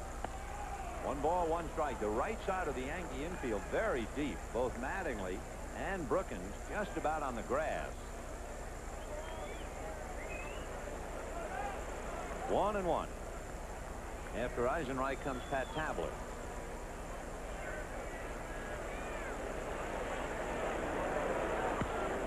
Fouled off to the left, out of play, and the count 1-2. There you can see the bat laid into the hitting zone, into the hitting zone at home plate. The bat head trailing the hands. And if you're a defensive player or defensive outfielder, you notice that Roberto Kelly on the left field side of second base in the outfield. You can see that bat hit slow through the hitting zone. 1-2 the count to Jim Eisenreich. Wilson at second, Tartable at first. 2 out in the sixth. A 1-1 tie. 2-2. One of the things you don't want to do, if you have a hitter at the plate has a slow bat, give them an off-speed pitch where they can get the bat head out front and hit the ball with authority. You want to keep pounding them inside. His only strikeout was Eisenreich in the 4th inning. Now he goes 3-2. That was the pitch he wanted. You saw him angrily reach down and take a swipe. Meanwhile, Luis Aquino all bundled up and resting and hoping to see his club get out in front. It's 1-1 in the 6th. He'll be pitching to Mattingly, Hall, and Barfield in the bottom of the inning. Runners ready, runners go, and it is lifted foul off third. Pagliarulo trying to run it down, can't get there.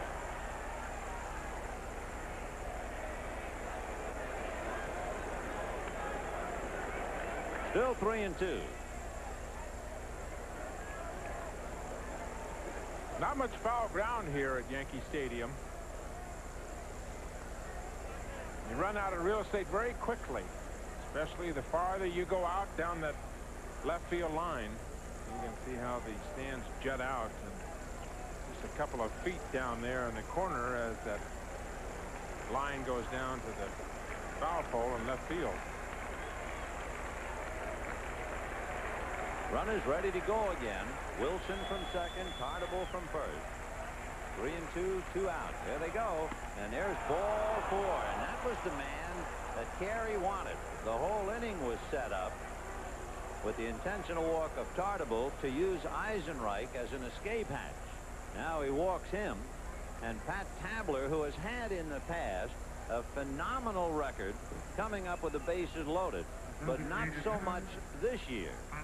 This year he is 1 for 7 in his career, over 500 in bases loaded situations. So Tabler is in a rather familiar position.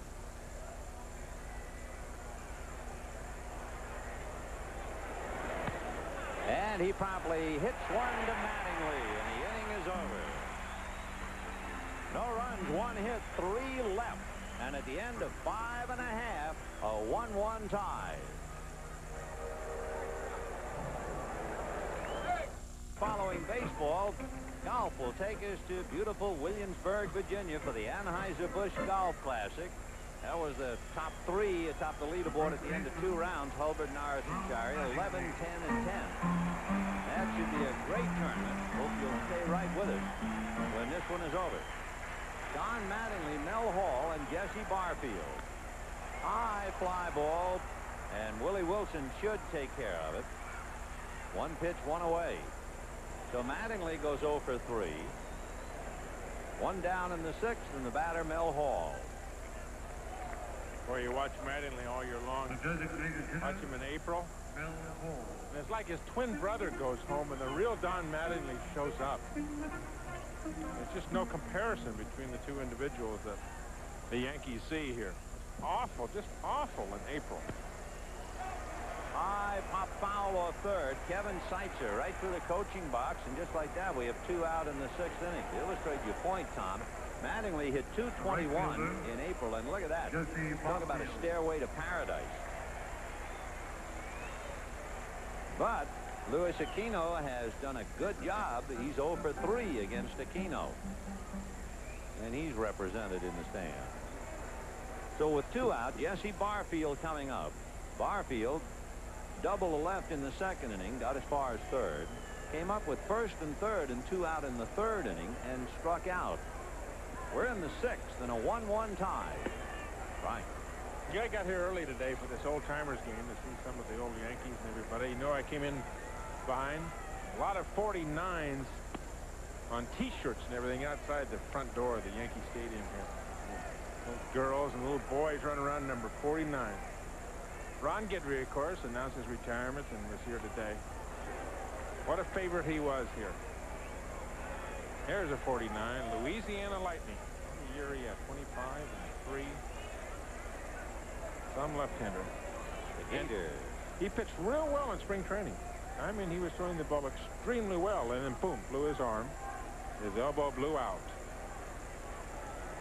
Barfield a hopper at 3rd, and Seitzer stays with it to get him. Boy, you talk about the hot corner. There's a cinch on that one. So the Yankees are gone in order. We'll be right back after these messages from your local station. Mr. Goodwrench knows it's not just a car, it's your freedom. And by Miller High Life, buy that man a Miller. The best comes shining through.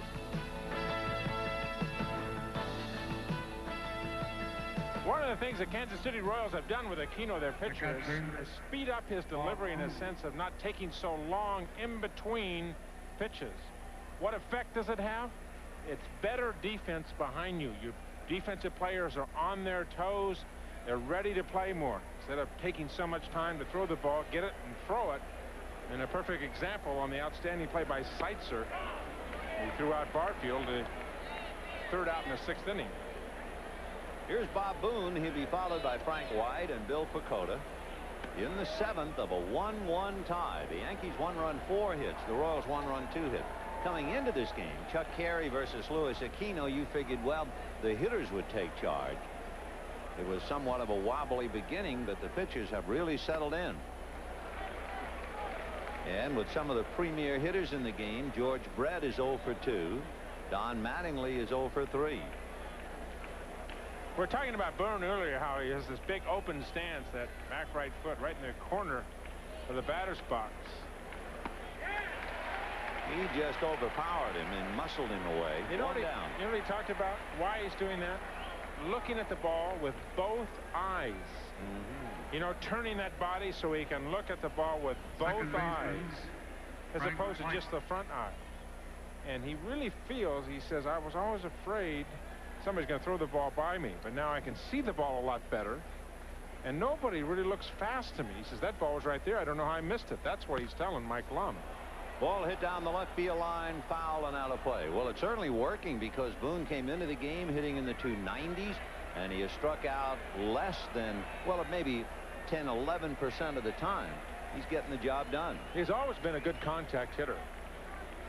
But this year his average up. Boone really feels like he can drive the ball more, hit the ball with more authority with the open stance. He always had trouble with lunging. You know, every hitter in the world will say that. He says he feels like he can look at the ball with both eyes, and he stays back more and more body control.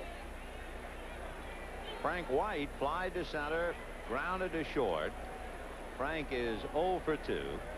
We're in the 7th, 1 out and a 1-1 tie, and the count 0-1. Not a bad pitch if he does get that off-speed pitch that he turns over. If he gets it down, that is a perfect pitch to push up along first, especially with Mattingly deep and Tom Brookins deep and way over to his right. Ball 2.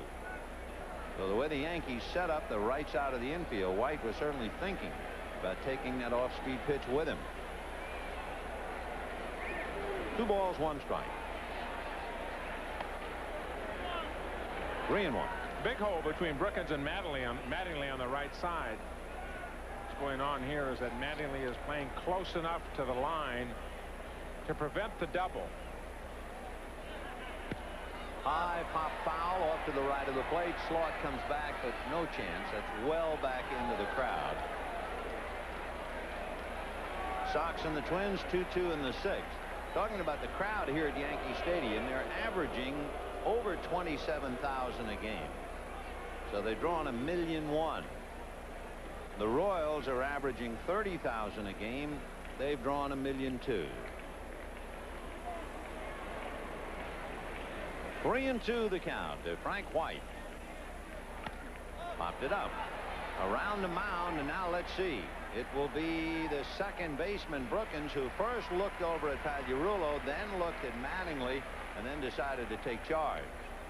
2 down. Shortstop, Bill Pecota. Bill Pecota, the shortstop, flied to center, grounded to third. Pecota 0 for 2.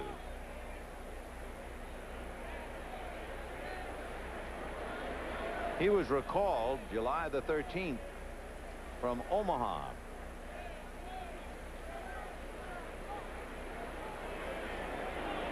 Fastball popped in the air down the left field line. Here comes Polonia. And there go the Royals in the 7th inning. 1-2-3. And at the end of 6½, it's still 1-1. Right now, here's another edition of Characters of the Game. Long way from just a lineup card in the dugout. That's a defensive chart. They'll have on different clubs how to play, tendencies of individuals. There you can see Barfield bats right-handed and runs his 4 for 8. That means 4 stolen bases out of 8 tries. Infield shifts. Infield will say be straight away. Outfield straight away. Barboni on top of that means shift means you're going to pull in the infield and outfield. Your infield positioning defensively is not necessarily the same as the outfield positioning. Some hitters will pull on the infield, meaning they will roll the right hand and pull the ball in the infield, yet hit the ball straight away in the air to the outfield. Here's Mike Pagliarulo, who walked and hit back to the box. 0 for 1 right at the 200 mark. Been a struggle for him. Half swing, that'll cost a strike. I'm not sure, maybe other ballparks have it. At Dodger Stadium, they have a new wrinkle. Joe Moeller, who used to pitch in the big leagues for the Dodgers, runs a computer with a screen. Tell you more about it in a minute. 1-2 the count to Pagliarulo. Breaking ball grounded to Brett. George will do it himself, 1 away. And let's just say you're going to come up for your 4th at bat. They hit the computer seeder, and on the screen it will show a baseball field, and it will show where the balls went that you hit.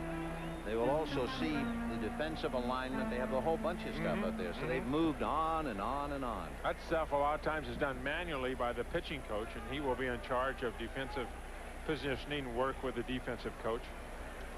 It'll be different for different pitchers. Yeah. Certain hitters will hit the ball different ways off of certain pitchers, not just right, left, right, left. Certain right-handers will pitch differently to than other right-handers on your own staff, and you'll get different results. 1 ball and no strikes. Now make it 2-0 to Don Slaught. Hit into a force play and walk. 0 for 1. 1 run, 2 hits for the Royals. Willie Wilson has both of them. 1 run, 4 hits for the Yankees. Quite a duel. Chuck Carey and Luis Aquino. Aquino has now retired 8 in a row since he walked Slaught in the 4th inning.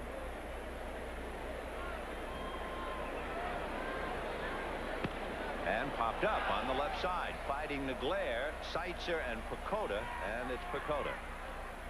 9 in a row retired by Luis Aquino.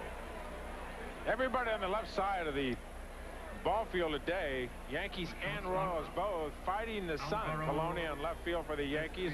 Here you see Pacoda and Seitzer almost running together, but a very high sky and a very bright sun at Yankee Stadium today. Seitzer almost missed one, a little pop-up at shortstop. Very easy play unless you're looking right into the sun trying to find the baseball. Alvaro Espinosa hit into a force play, hit into a double play. 0 for 2 and takes a strike, 0-1. So last night we had the 35 runs, the 52 hits, the 10 home runs, and on a brilliant afternoon, they're cutting it close. Little pop fly, and there goes Pacoda in pursuit. Backhands it in fair ground. 10 in a row retired by Luis Aquino, and at the end of 7, 1-1 tie. Tomorrow on NBC Sports World, this summer's hottest IndyCar drivers take the New York metropolitan area by storm at the Meadowlands Grand Prix. Emerson Fittipaldi, riding a 3-race winning streak, will lead a star-studded field. You'll see Mario and Michael Andretti, Al Unser Jr. So don't forget the Meadowlands Grand Prix, presented by Nissan. Bake the Big Apple. Lee Guterman coming out of the pen to pick up for Chuck Carey, who did his job. The center fielder, Guterman, Willie fine Wilson. left-hander who pitched briefly last night. So Dallas runs him back in here this afternoon, and he'll be pitching to Willie Wilson, Kevin Seitzer, and George Brett. So it turned out to be a fine outing for Chuck Carey. 1 run, only 2 hits. And the only 2 hits collected by the man at the plate right now, Wilson, who tripled and scored on a wild pitch, singled and reached second on a wild pitch in the 6th inning. Fouled away. The attendance today, big crowd came out, combination on Old Timers Day, the Yankees, Kansas City, Bo Jackson, and a brilliant Saturday afternoon. 50,124. 5-0, 1-2-4. And they saw Chuck Carey turn in a gem. Ball 2, 2-1. Carey did pitch very well, Benny. He's off to a disastrous start, you know, and you almost wondered if he was going to make it out of the 1st inning. Had it not been for Louis Polonia, could have been out of there. Great double play that Polonia made in the 1st inning. And really saved him. And Carey off to a very rocky start. A triple, base on balls, and then Danny Tartabull fly ball to left and turned it into a double play. You know, Willie Wilson thinks he should have had that one, doesn't he? He hit the ball hard today. Fastball's up, and he has hit them hard, and he wants that one back. Fouled away. Guterman worked an inning and a third last night and picked up the victory when Jesse Barfield hit that 3-run home run. He has 10 saves this year. He had a streak of 30 scoreless innings. That was back in April and early May.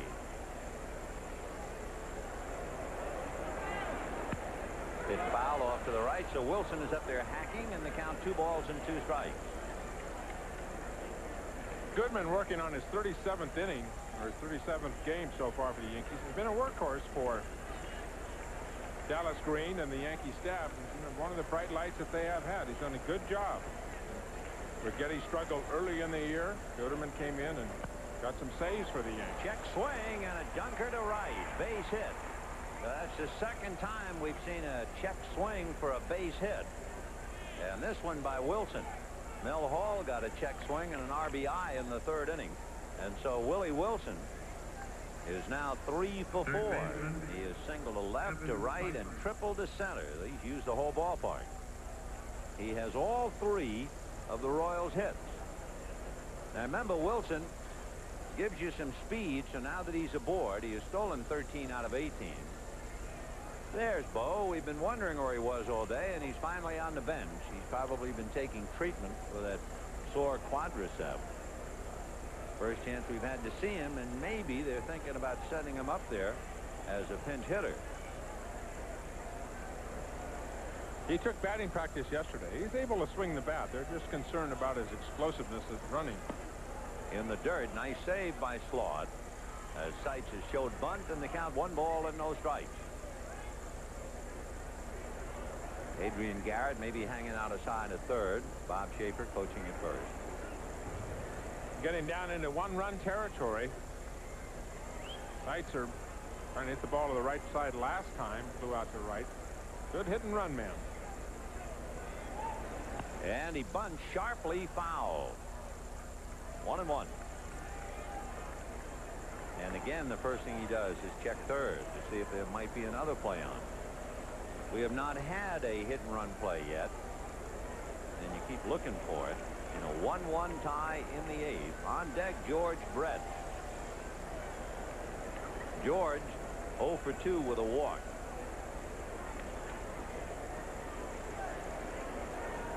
Guterman faking while straddling the rubber. Royals scored in the 1st, Yankees in the 3rd, and we're 1-1 in the 8th. The bunt sharply again. Pags down to Espinosa. They get it.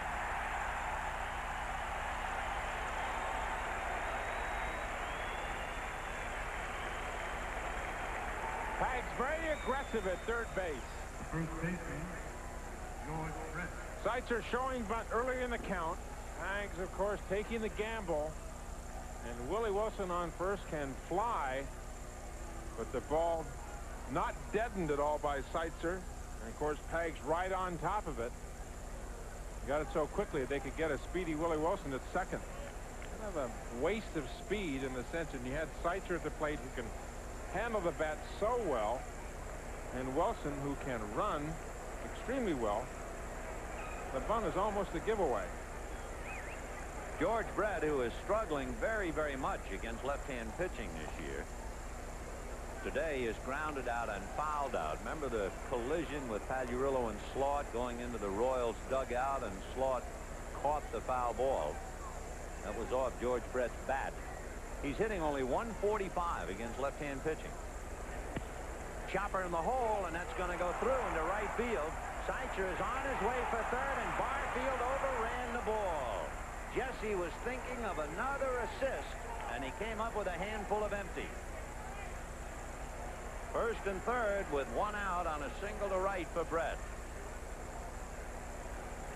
Well, I think if Jesse comes up with a ball, that Kevin Seitzer is dead at 3rd base. That means that Jesse does, aside from his throwing, he is very aggressive getting to the ball. He just simply had too much speed. You could see he still had his head down. The right fielder. It wasn't a matter that he looked up trying to make the throw too early. He just didn't get the glove down far enough. Seitzer running the bases aggressively, as the Royals will and as the Yankees will. Two clubs that in that respect are very much the same. Here's a big at bat now for Danny Tartabull. 1st and 3rd, 1 out. Ball 1. Tartabull hit a fly ball to left field to Polonia, who doubled up Seitzer at 3rd, then grounded to short in the 4th, and with a runner at 2nd in the 6th inning, they walked him intentionally.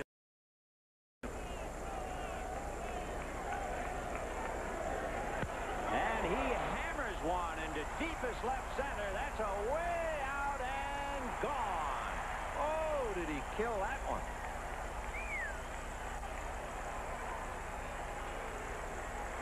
Danny Tartabull. It's a 3-run home run in the 8th inning to break it open, and the Royals lead the Yankees 4-1.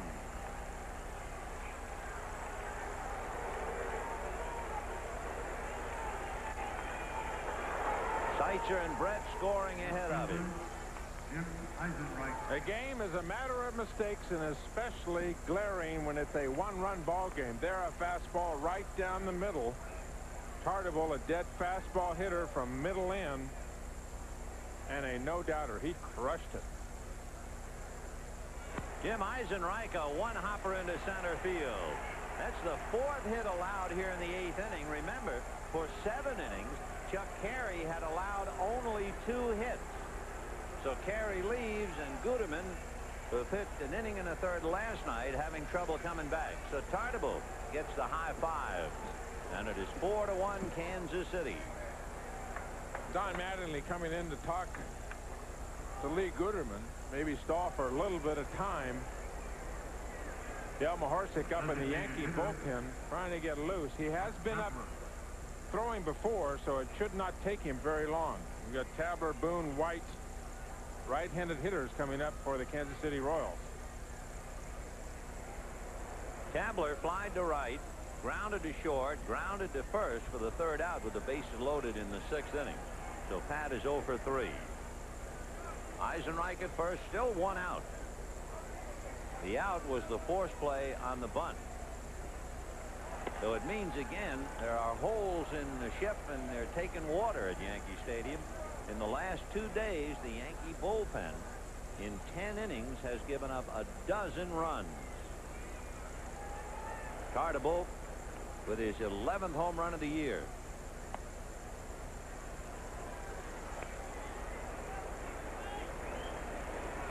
Baltimore had that big spurt late May, early June when they went 13-1, and no one has been able to make a move. Baltimore went from 1 back to 5 in front, and they've been there ever since. 1-0. Ball 2. There you can see the Yankee numbers, 1 game over 500. A ball club that has never been all season long 2 games over 500. And they've been right around that mark all year long. When Boston won, they had gotten above 500. The last time they were above 500 was the 25th of May. There goes the runner, and there goes another base hit. So Tabler will single Eisenreich the 3rd, and Guterman, asked to come back after last night, obviously is not fooling anybody. And Dallas Green will take the heat. He will go out to the mound.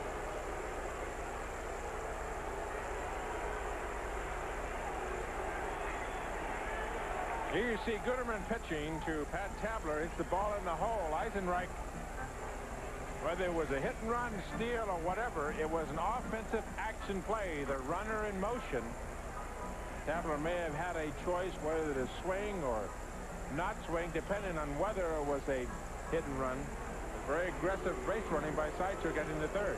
So Lee Guterman comes in, gives up 5 hits, at least 3 runs, and we'll be back. Week is brought to you by Rolaids. Here's a look at this week's American and National League leaders in the standings for the Rolaids Relief Man Awards, with Jones and Russell in the American League, Franco and Davis in the National. We'll be tracking total points awarded on the basis of wins, losses, saves, and blown saves throughout the year. The catcher, Bob Boone.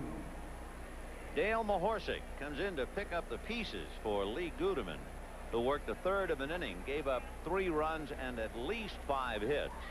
And Bob Boone will be the batter with Tabler and Eisenreich at the corners.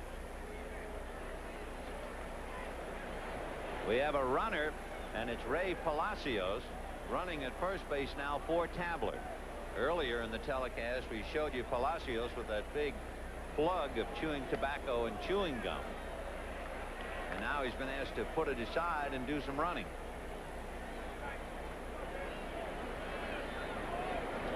He's still got a bit, but I don't think he has quite as much as when he's sitting in the dugout.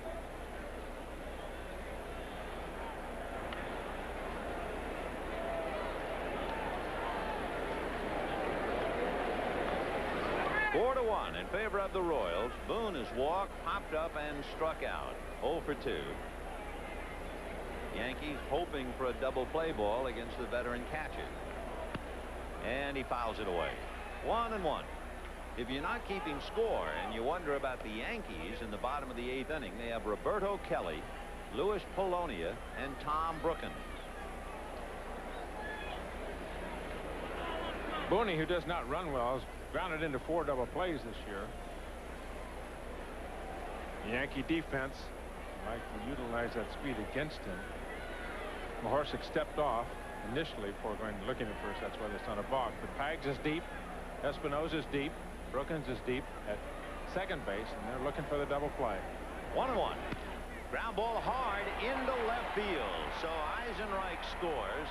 That's the 4th run of the inning. It is 5-1 Royals. The base hit will be charged to Mahorsic, and the 4th run is charged to Guterman. So Boone, a base hit and a run batted in, and the hit parade continues. Palacios stopping at second base, and the batter will be Frank White. So for Billy Connors, he has seen a well-pitched game just crumble and fall apart, and he's on the phone. Bob Davidson is down in the pen, and I'm sure he's saying, is he ready? There's Davidson, who had just been called up. Frank White at the plate. 1 ball and no strikes. White flied to center, grounded to short, popped up. 0 for 3. So suddenly the Royals are getting rich in a hurry. 6 hits here in the 8th inning. Right. 1-1. Danny Tartabull ignited it with a monstrous 3-run home run. 5-1 Royals.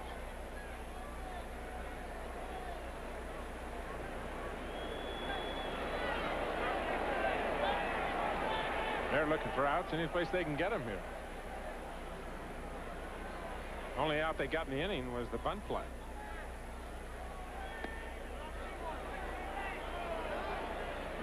Two balls and 1 strike to count to Frank White. Bill Pacoda on deck. White is the 7th man to come to the plate in the inning. This was a very tough 1-1 game, but it is now 5-1 Royals.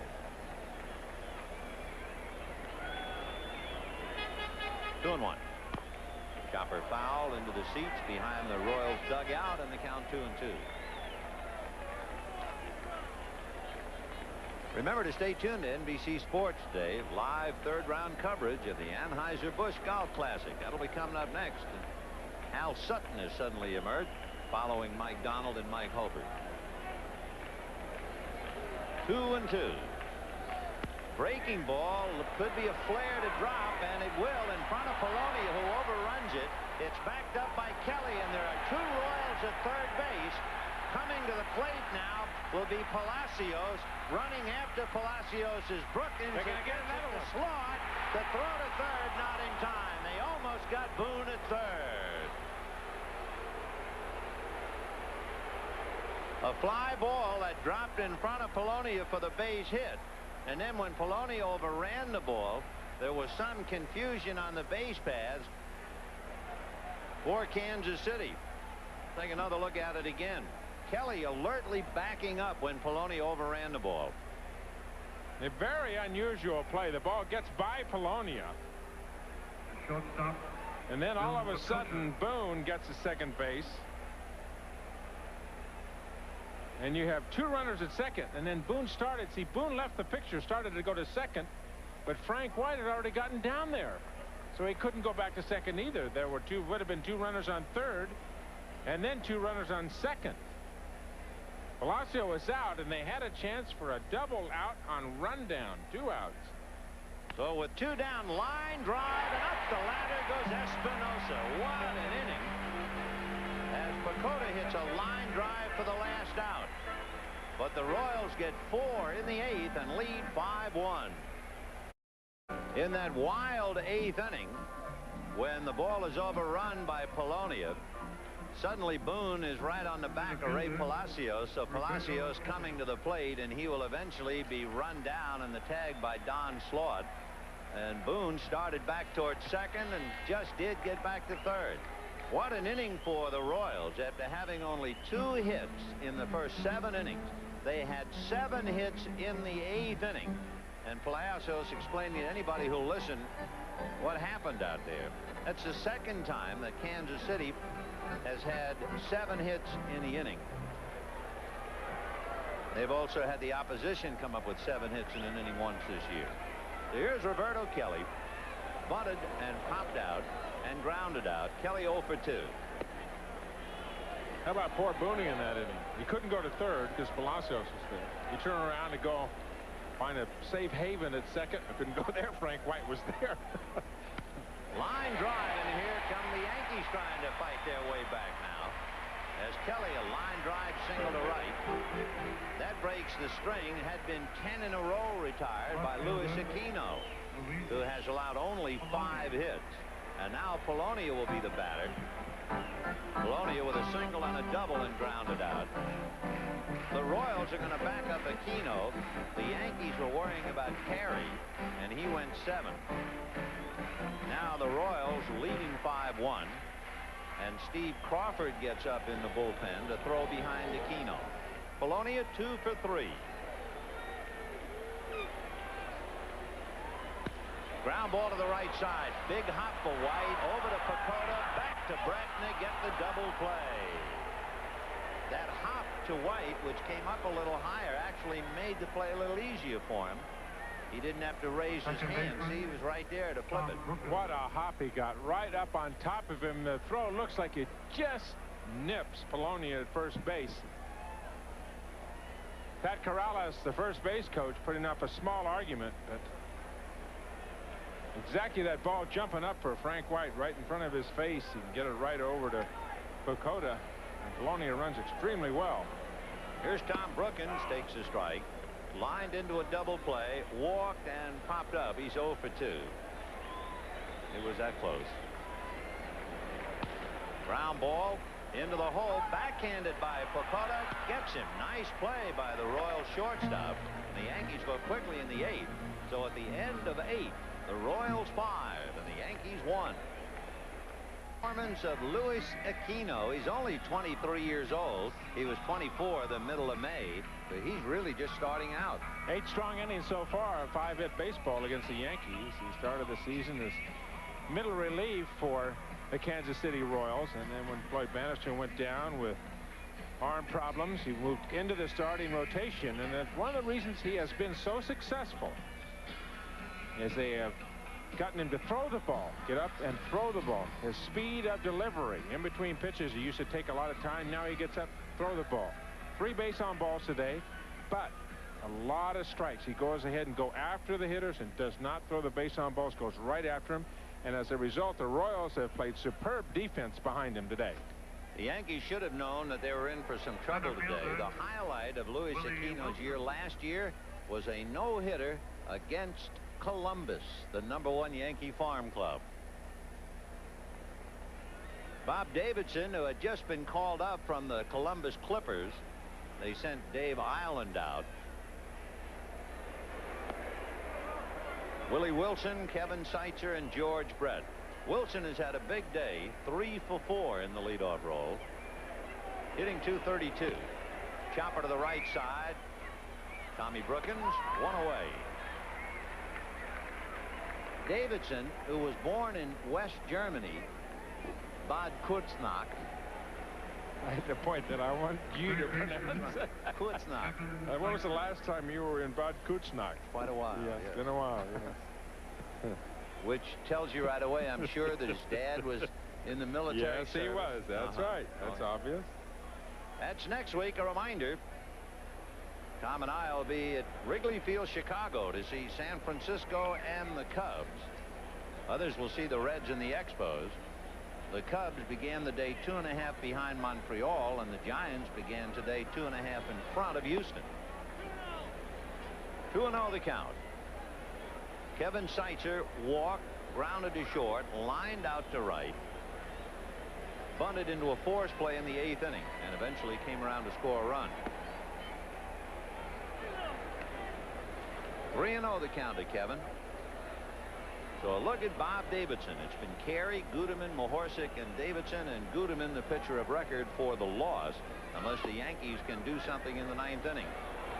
A one-out pass to Seitzer will bring up Brett. When the Yankees bat in the bottom of the 9th, they have Don Mattingly, Mel Hall, and Jesse Barfield. The first baseman, George Brett. George Brett walked and grounded out, fouled out on a fine play by Don Slaught, and singled to right field in the 8th inning. That set up the inning because it sent Seitzer to third, and then Tartabull hit the home run.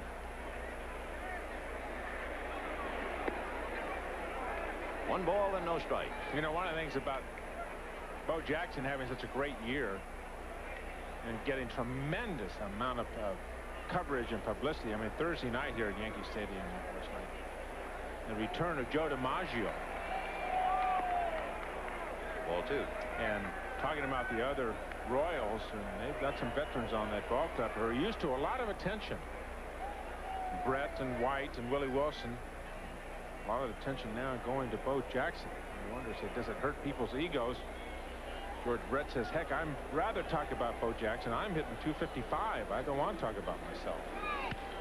High drive into right field. Barfield going back, and she is gone. Home run for George Brett.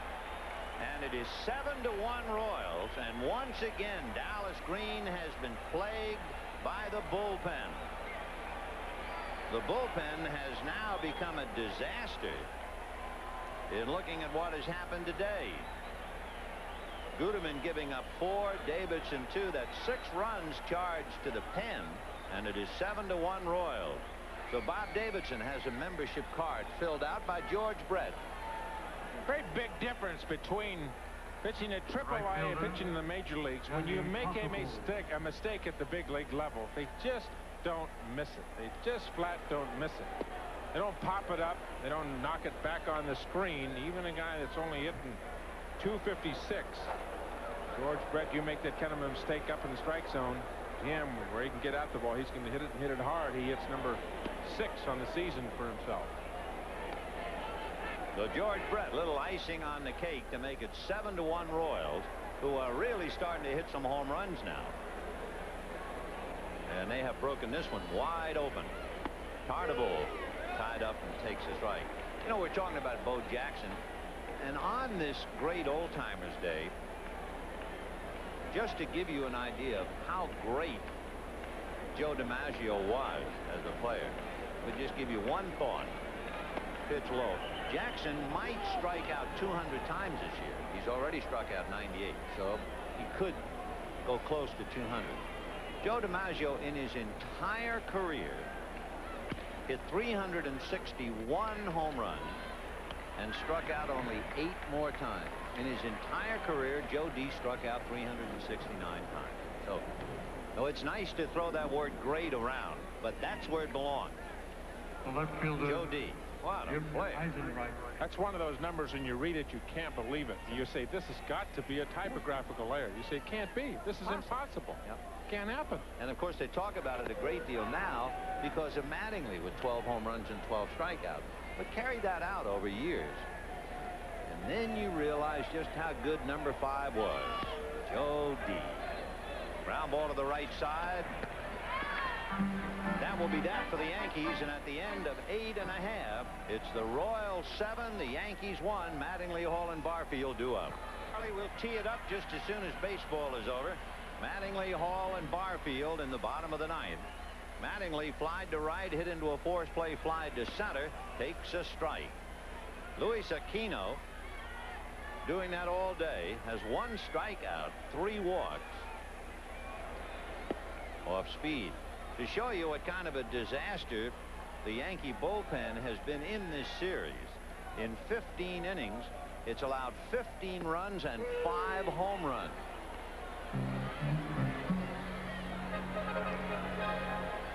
Ouch. That's an ouch. So Chuck Carey went 7 innings, pitched terrific, and then the sky fell. High, up fly, back a third, down the line, a trio of Royals. It will be backhanded by third baseman Kevin Seitzer. Nice play Friends, the executive producer of NBC Sports is Terry O'Neill. The coordinating producer for NBC Baseball, John J. Filippelli. The telecast of today's Game of the Week has been produced by George Finkel. Directed by John Gonzalez. Pregame produced by Les Dennis. Pregame directed by Doug Graber. Features produced by Ricky Diamond. Technical directors Marilyn Altman and Richard Sansevier. 1 ball and no strikes to Mel Hall.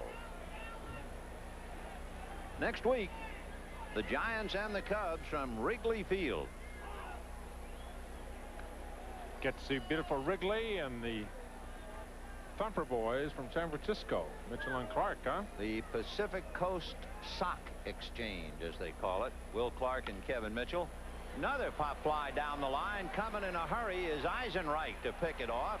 And the Yankees now are down to their last out. For Luis Aquino, he is 1 out away from his first complete game since August last year when he shut out Toronto. Interesting, since he was from Toronto, so John Wathan has to be very happy with what he sees. His bullpen gets a rest,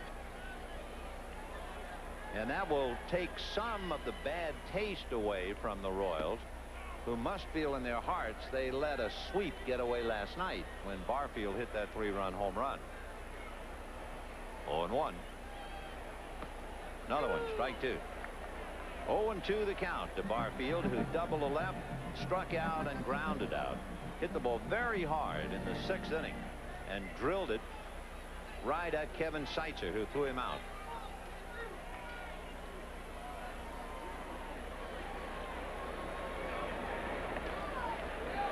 One and 2. He's done it with such basic style of pitching. Get the ball and throw it. They've really speeded up his tempo. And every time you look up there, it looks like it's no balls, 1 strike, and then 1 and 1, and then 1 ball and 2 strikes, if he goes that far in the count. Foul tip and held by the catcher Bob Boone, and that's it. Barfield can't believe he held on to it. Strikes out. The game is over, and Luis Aquino pitches a complete game 5 hitter to shut down the Yankees 7-1. 7 runs and 10 hits for the Royals, who broke the game wide open in the 8th and 9th innings at the expense of Lee Goodeman and Bob Davidson. Home runs by George Brett and Danny Tartabull. Looked like it was going to be a blowout in the 1st inning, Vinny. The Royals had a rally going, but a great double play by Polonia. Yeah, it became a blowout, but it didn't become a blowout until the 8th inning. 4 runs for the Royals in the 8th, but the great job by Luis Aquino, who picks up this pitching staff. It does great things. After a doubleheader, you get a complete game start from a starter. Saves the bullpen. Terrific job by Aquino, whose record goes to 4-4. So the Royals tear one open here as Aquino goes the distance, and Kansas City wins it 7-1. We'll be back after this. The Game of the Week has been brought to you by Burger King, where we do it like you do it. And by the official soft drink of summer, Coca-Cola Classic. You can't beat the feeling.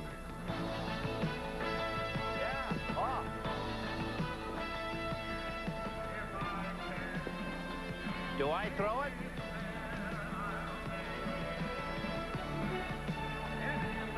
As the Royals defeat the Yankees 7-1, let's get a quick update at the Anheuser-Busch. We're here at Yankee Stadium. It is a classic case of what has been happening in the East, where no team can put together a sizable winning streak and make a run at Baltimore. When the Red Sox took the field today against Minnesota, they had won 3 straight. The Yankees had 1 little win last night, and it's already forgotten, buried by the onslaught today of the Royals. Onslaught to the middle relief corps of the New York bullpen. Been very tough for him in this series. 15 and 2/3 innings pitched, 25 hits, 15 runs, 5 home runs they've given up. Kansas City, a non-power team because of non-power in the sense of home runs playing in Royal Stadium in Kansas City, a very big ballpark. They have hit 9 home runs in their last 3 games. And the Royals notoriously poor on the road, trying to get well, because when they go home, they have the best home record in all of baseball. A reminder that next week our game of the week continues, the San Francisco Giants at Wrigley Field, Chicago against the Cubs, or Cincinnati at Montreal. And a reminder to stay tuned for Anheuser-Busch Golf from Williamsburg, Virginia, right here on NBC. Now, for Tom Seaver, this is Vin Scully saying so long from Yankee Stadium.